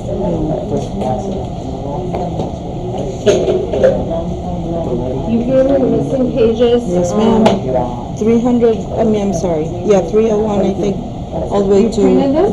Uh-huh. Are they here? Did I miss it? Yeah, it should be... Oh, you mean it's in here? Oh, no, I gave it to you separately, loosely. Like last week? No. About 5 minutes before class started. I placed it on... Maybe that's, here it is. Oh. Judy, I just didn't know. I'm sorry. No, that's Right okay. here? No. Oh, all these? Is that what this That's not what this Okay, so I'll have to sign one. Okay, so actual cause, before the defendant's conduct can be considered a proximate cause in plaintiff's injury, it must first be a cause and fact of the injury. Several tests exist. The but-for test, which is the one most people are most familiar with. An act or omission to act is the cause and fact of an injury when the injury would not have occurred but for the act. So you say, but for defendant not routinely checking the tires on his vehicle, the tires would not have blown out, the car would not have rolled over, and the plaintiff would not have been injured. Okay? The proximate cause would come into tying the tires, the defective tires, and not checking the tires to the car rolling over and then injuring plaintiff. You would have to connect those dots. The foreseeability of the tires to the injury. And that's where you have, whether you have expert testimony, some type of proof, if you needed it, okay? So you're tying it together, okay? An act or omission, because let's say you had faulty tires, and you had a defendant who didn't check his tires routinely. However, the tires were just one part of the injury. Maybe somebody ran a red light, hit the car that the passenger was in, and maybe the tires exacerbated the injury, but were not the only cause. So you'd have a more difficult time saying that the tires are what caused the injury or were proximate or foreseeable cause of the injury to the plaintiff. Okay? So an act or omission to act is the cause and fact of an injury when the injury would not have occurred but for the fact. Example, failure to provide a fire escape is a cause of death for one who is thereby unable to flee a fire. But it is not a cause of death for one who is suffocated in bed. That's kind of like my example that I just gave. So just because there was some breach of duty, okay, doesn't mean that that breach is what caused the injury or the damages. And it's the third step in which you get to say the breach of the duty is what actually caused the injury. Concurrent causes. The Baez-Silva test applies where several acts combine to cause the injury, but none of the acts standing alone would have been sufficient. E.g., two negligently driven cars collide, injuring a passenger. But for any of the acts, the injury would not have occurred. So there can be concurrent causes, which does not eliminate the negligence of one person just because somebody else was negligent, okay? Additional tests. Under certain circumstances, the but-for test is inadequate to determine the causation. In fact, the court must rely upon other tests, and there's joint causes, substantial factor, but we'll get to that later. Okay, so can we do the, Can I ask a question about those two real quick? Just I got your response. Thank you, Dennis. Thank you. By the way, don't do this in Brazil. If you don't, not okay. What does that mean? Like that. Yeah, it's Let me tell you something, okay, as a side note. I may tell you not to do that, and then you may go to Brazil and then still do that, and then something bad might happen to you. That may or may not be negligence on your part. I don't know. No, but it's very difficult when you don't speak the language, and this is kind of a go-to, right? Like, okay, well, you don't want to do that. I mean, so you just, you're like, okay, but, and I never do this, but in Brazil, because you don't speak the language, you just find yourself doing this all the time, and I was like, oh, anyway, so we'll sign that. But, okay, thank you, okay. Perkins v. Texas and New Orleans Railroad. Would somebody like to volunteer to do it, or am I going to just have to go through it? Who wants to do it? Who's vying to do this?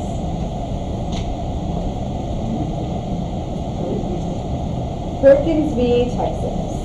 Perkins v. Texas.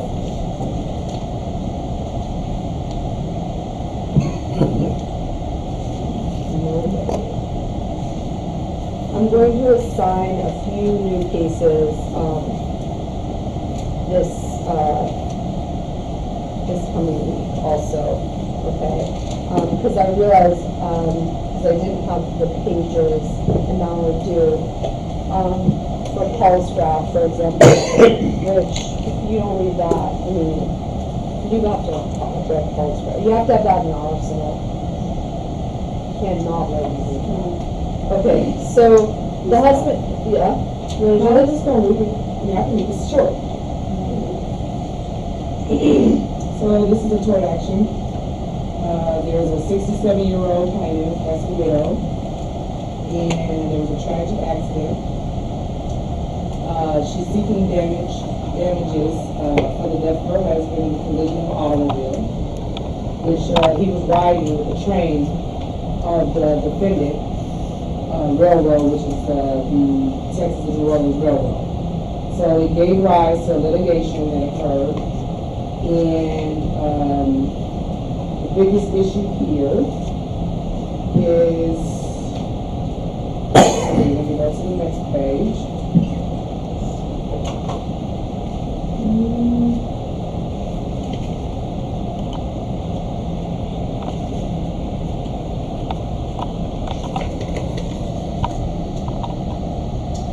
Apparently there was, in the pleading, that Joe Foreman, the driver of the automobile, he was negligent in driving upon the track in front of the train, and that his negligence was a proximate cause of the death of Tara, her husband. So it is conceded that the railroad safety regulations impose a speed limit of 25 miles per hour on trains in the town of Benton. And the plaintiff proceeded to court that the actual speed limit was said was a safe speed at the crossing, and that the train was actually speeding at a 37 miles per hour. So, the basis of the prime issue in this case is whether the excessive speed of the train was the cause and fact of the collision. God, you're all sick. What is happening? Okay. It's the air conditioning. The prime issue on page 274, the prime issue in this case is whether the excessive speed was the cause and facts of the fatal collision. So what they said was that it's fundamental that negligence is not actionable unless it is a cause and fact of a harm for which recovery is sought. It need not be of course, it need not be of course be the sole cause. Negligence is a cause and fact of the harm to another if it was a substantial factor in bringing about the harm. So under the circumstances of this case, the excessive speed was undoubtedly a substantial factor in bringing about the collision if the collision would not have occurred without it. On the other hand, if the collision would have occurred, irrespective of such negligence, then it was not a substantial factor.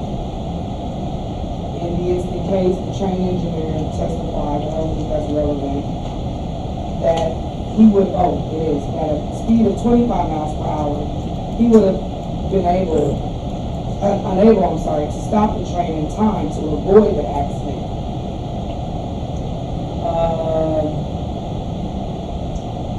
That's very important. What does that tell us? That tells us that it says that even at 25 miles he could not avoid the accident. Mm-hmm. So even if he followed the rules, right, he still would.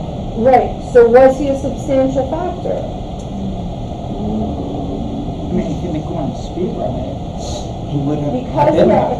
because the accident would have occurred even if the train had been traveling within the speed limit, the negligence of the train's operator is not a substantial factor in the collision. But if he had been going 25 instead of 37, He couldn't, it's the facts tell us. I mean, if he That had he been doing that testified speed before, Even at the yeah. concededly safe speed of 25 miles per hour, the momentum of the train would have, under the circumstances, carried it well beyond the crossing. Yeah, I understand that, but if he'd been doing 25, he wouldn't have reached the intersection until much later, you know. But it says opposite of what you're saying. But that's what he argued. Well, I imagine. But the plaintiff also argued that if he had been going 25, he wouldn't have reached the intersection, you know, until some time after the car had gone through the intersection. So it didn't matter. But they found that so there was an engine, the engineer testified that that the accident would have occurred even if he were going the speed limit. Okay? The court believed him. That's why there's testimony on both sides. I'm sure the plaintiff wasn't just like, it's true what he says, wouldn't have happened, I mean, it still would have happened even if he was going the speed limit. They had their own expert, I'm sure. If they didn't, well then that's why they lost. The court just found in favor of the engineer defendant's testimony. I mean, if there's something else. What does it mean when it says the argument is pure conjecture? Hypothesis. It's conjecture is, you know, let me tell you what the exact definition is, because I think I just speak out of turn, but. Where is that? It's on the. Well, it says, I see what you're saying, this finding of course does not fully determine whether the collision would have been averted at the lower speed. The automobile was also in motion during the crucial period. This necessitates the further inquiry of whether the automobile would have cleared the track and evaded the impact had the train been moving at a proper speed at the time the trainman observed the automobile emerge from behind the warehouse. Basic to this inquiry are the speed of the automobile at the driving distance between it and a position of safety. The testimony of the witness is a hopeless conflict as to the speed of the automobile at the time of the collision. Despite these deficiencies in the evidence, the plaintiff argues that the train had been traveling at a proper speed. Had the train been traveling at a proper speed, the driver of the automobile would conceivably have had some additional time to take measures to avert disaster. Hence, the plaintiff reasons the collision and loss of life might not have occurred. On the facts of this case, we must reject the escape theory advanced on this argument. Because of the deficiencies in the evidence which we have already noted, it is devoid of evidentiary support. What does that mean? That tells you that the plaintiff's evidence sucked. Okay? For whatever reason, this poor little old lady who now lost her husband, who knows? Maybe she was in pro per. I don't know. Okay? Maybe she came to court and didn't really do things right and didn't have the best arguments. I don't know, but that's why. Because of the deficiencies in the evidence which we have already noted, it is devoid of evidentiary support. The record contains no probative facts from which the court can draw a reasonable inference of causation under this theory. The argument is pure conjecture. It's just her theories. Had she had an expert come to court and saying the velocity of a train going 25 miles per hour is this, the speed or the weight of the train would have permitted it to stop in 3 seconds, 3.2 seconds max. That car was traveling at a rate of 4.5 miles per hour when it passed the crossing. Okay? Therefore, doing the math that an engineer would do and convince the judge, they could have maybe won their argument. But they didn't have any evidentiary support to make that argument that the train going 25 miles per hour would not have killed the defendant. That's why they said it's pure conjecture, meaning there's no evidentiary support. Okay? I don't know. I feel bad for Perkins. I have a question about actual cause and proximate cause. Okay. Is it that they're two separate things with no overlap, and if you can take the actions of the defendant and make it fall within being actual cause or proximate cause, then you have causation Huh? liability. I don't understand what you're saying. Can you simplify it? Direct cause and proximate cause. They have two different definitions. They're two different things. They're And different there's no elements. overlap. Nope. Okay, so it's not something that can be both. Nope. Okay. So then, since they're completely different, They- and I clarify things to I me. should just put causation as actual cause and separate it proximate cause, because they each have to be proven.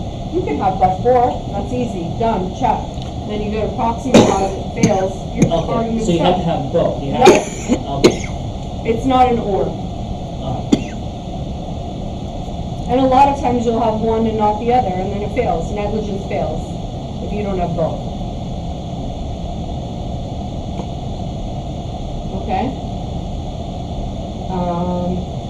Like, you might have this fact pattern on an exam and say, but for train's velocity and higher rate of speed than is permissible, the plane would not have run into the car that crossed the tracks. And plaintiff's husband would not have been killed. Then you get to proximate cause, and it might just completely fall apart because you can't connect the dots. Okay? So, Are there any circumstances where you will fail but for cause, but it'll still be proximate cause and it'll still be liability? I thought there were some instances where that could be the case. I guess I'd have to research that. I think I remember that, but I just think I remember that.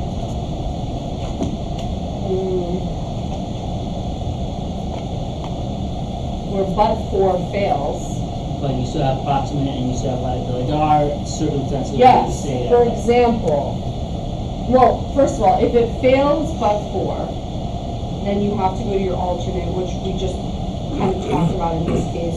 So the reason that substantial factor is discussed here is because but for doesn't work, because it doesn't necessarily meet but for. So here, I'll just read you from Barbri. Under certain circumstances, the but-for test is inadequate to determine causation in fact, right? The courts must rely upon other tests. So you'll go to substantial factor. You may not be the but-for cause, however, you may be a substantial factor in causing the harm, which also is sufficient to satisfy negligence cause. And a substantial factor would be considered proximate cause as well? No, it's under, it would be an alternative to but for. So here, let me read this to you. Joint causes, substantial factor test. This is on page 61. Okay. So, where several causes commingle, do you understand what commingle is? Together. And bring about an injury, and any one alone would have been sufficient to cause the injury. And think about it in our case that we just read. And any one alone would have been sufficient. Imagine that his speed was a cause, okay? They found that his speed was the cause, and so was the car. It is sufficient if defendant's conduct was a, quote, substantial factor in causing the injury. Example, two fires meet and burn the farm. Neither fire alone would have done the damage without another. Under the but-for test, neither was the cause, since looking at either fire alone, the loss would have occurred without it. Rather than reach this result, the courts considered as cause all those things that were a substantial factor in causing the injury. So here they eliminated the train's speed or the train as a substantial factor, because they were not able to, the plaintiff was not able to provide evidentiary support that going 37 miles per hour was the reason that, oh, thank you so much. was the reason for not being able to avert the car, okay? The train engineer said, look, even if I were on the speed limit, I would not have been able to avoid that negligent car, okay? Therefore, the train's conduct was not a substantial factor. Does this make sense to everybody? Okay. Burden of proof shifts to defendants. A problem of causation exists where two or more persons have been negligent, but uncertainty exists as to which one caused plaintiff's injury. Under the alternative causes approach, plaintiff must prove that harm has been caused to him by one of them, with uncertainty as to which. The burden of proof then shifts to defendants, and each must show that his negligence is not the actual cause. We have cases where we'll read about that. Summers v. Tice, which is in your reading, okay? So on the test, we would actually have to say why it's actual cause and why it's proximate cause. We'd have to have like two separate IRACs for those. Correct. Causation wouldn't be one IRAC. No, and I think about that every time I write it on the board. I think about how I should really just be putting, at least for our purposes to begin. I'm shorthanding it by writing causation, but really I should write actual cause and then proximate cause. And then when you become more familiar, you'll start to put it all under causation. So you have your duty, right? And you establish, what you do under duty is you establish what is standard of care. I swear, I think that this air dries out these markers. Okay? Breach. Conduct. I wish these were the smelly markers. The ones that smell good. Conduct. I had it there. Conduct of defendant fell below standard of care. Does it kind of making sense? So once you establish the standard of care, then you establish that the standard of care, defendant's conduct fell below the standard of care which you established above. Then you do actual cause. But for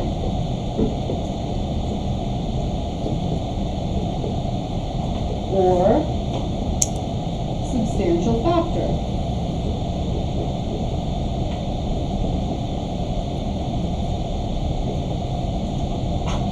Proximate cause,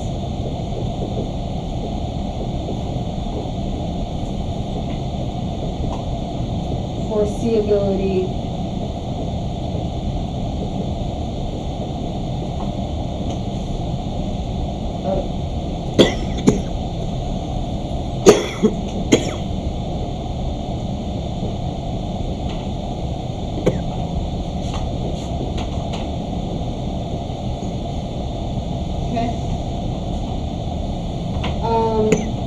that's really it.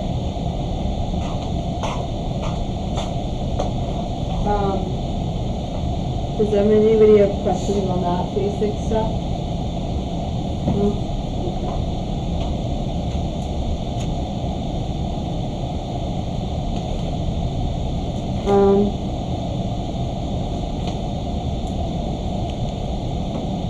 She had bed counsel. She did. Did you look it up? If he had been going 25 miles per hour over the last mile, he would have traveled 645 feet less, which is an eighth of a mile versus the quarter mile it took him to stop. And the car would have had more time to get out of bed. So. What I'm saying is, look, judges are smart, jurors are smart, but judges typically are not engineers. If you have a better expert, or a leading expert, you know. 62. But even that might be a case where you could separate actual cause versus, or you could have actual cause but not have proximate cause. So I could be speeding when I'm on the freeway, going 90, but then I stop, and I stop speeding for like 10 minutes. And then I, run somebody over. And you could say that if I hadn't been driving 90 miles an hour 20 minutes ago, or in fact, had I not been late for work, which made me stay over, then I still wouldn't have been in that situation. You could have a bunch of but-fors, but had the fact that I was been speeding maybe half an hour before, that may fail the proximate That's cause. what I'm saying. You may fail the foreseeability argument. Okay. It's like the Paul's, which I'm going to have you read the Paul's-Graph case, and then we're going to really get into foreseeability. And what is actually foreseeable? What can you actually connect to the breach or a breach? When there's a breach, you can't just say they're liable for every injury around. There has to be a connection and a nexus. And you have to be able to do that reasonably. It can't be too far attenuated from the breach, okay? So it's just connecting the dots, step by step by step by step by step. Okay, so moving, what time is it? 8:38. I'll let you guys go in 5 minutes because I am waning and I don't want to well, unless you're not waiting, but I feel like you're coughing and I'm coughing, you're coughing, I'm coughing, everyone's coughing. So we've covered, listen, the first part, negligence, and then negligence elements, Ortega versus Kmart proof of negligence, please look at that, read that. I've made this for a reason, so that I really tried to pick what is going to at least give you, at the very least, a cursory understanding of what you will be testing. Okay? So read that, and read at least, if nothing else, read the Barbri pages that are there next to it. Okay? So I want, so we're on Reynolds v. Texas, proof of causation. Does somebody want to volunteer for that case? Okay, how about Perkins? I'll do it. Okay.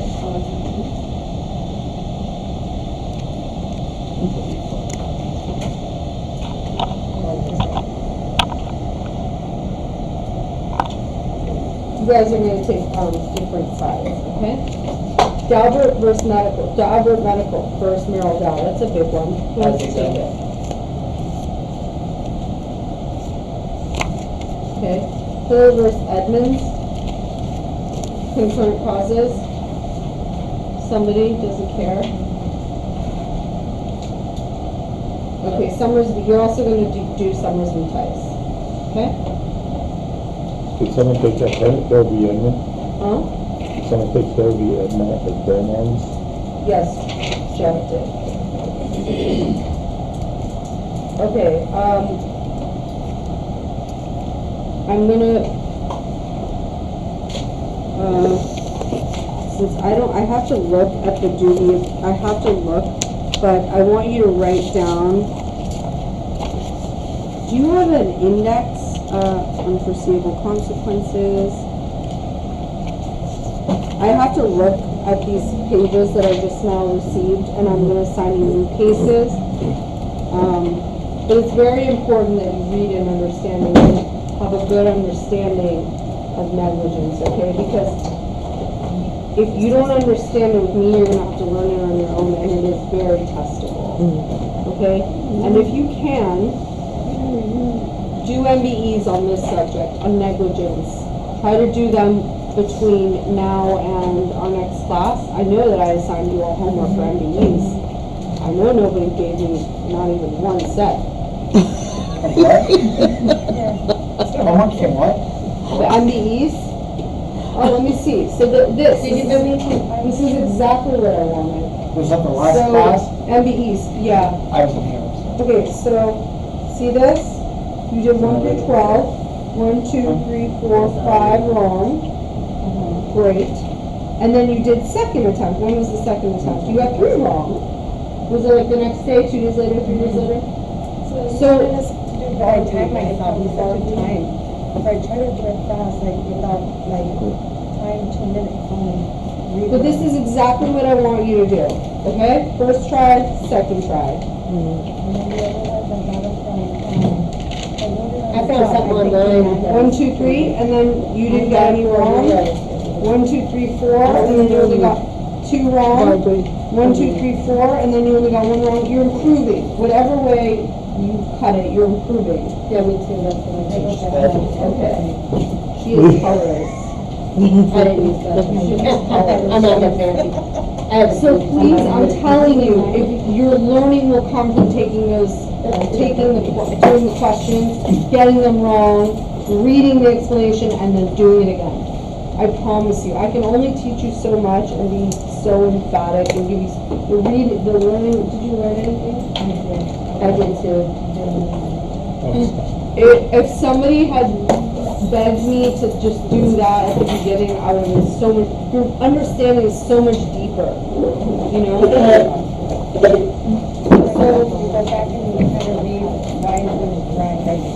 Why it was right and why it's wrong. When you get it right, you should still read the explanation. Please read the explanation when it's right and read it twice when it's wrong. You look like a strong, able-bodied man. Could you read?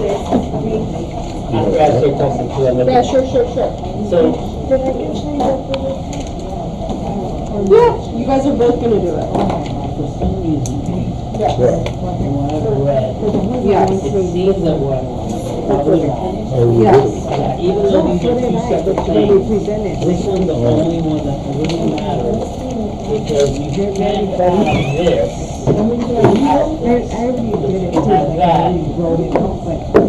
Well, true, because you start with that. You can grab that. Might as well give time. DIMARIE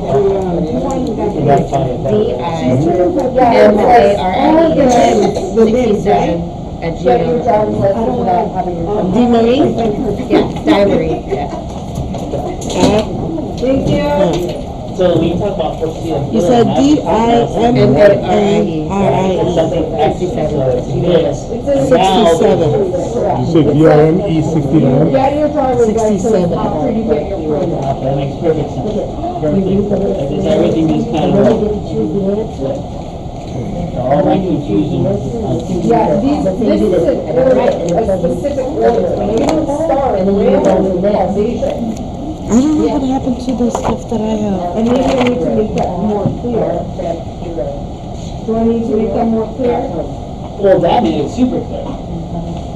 Because I kept thinking that the possible cause is really what you're going for, and I'm trying to, why am I understanding it? Nope, you don't even get there if you fail at that one. Yeah. Show the assignments. Professor, I was gonna volunteer for the pulse graph. Oh, when I assign it, you can do that. You should do that. Okay, no, because I read that June of 2017, and then I was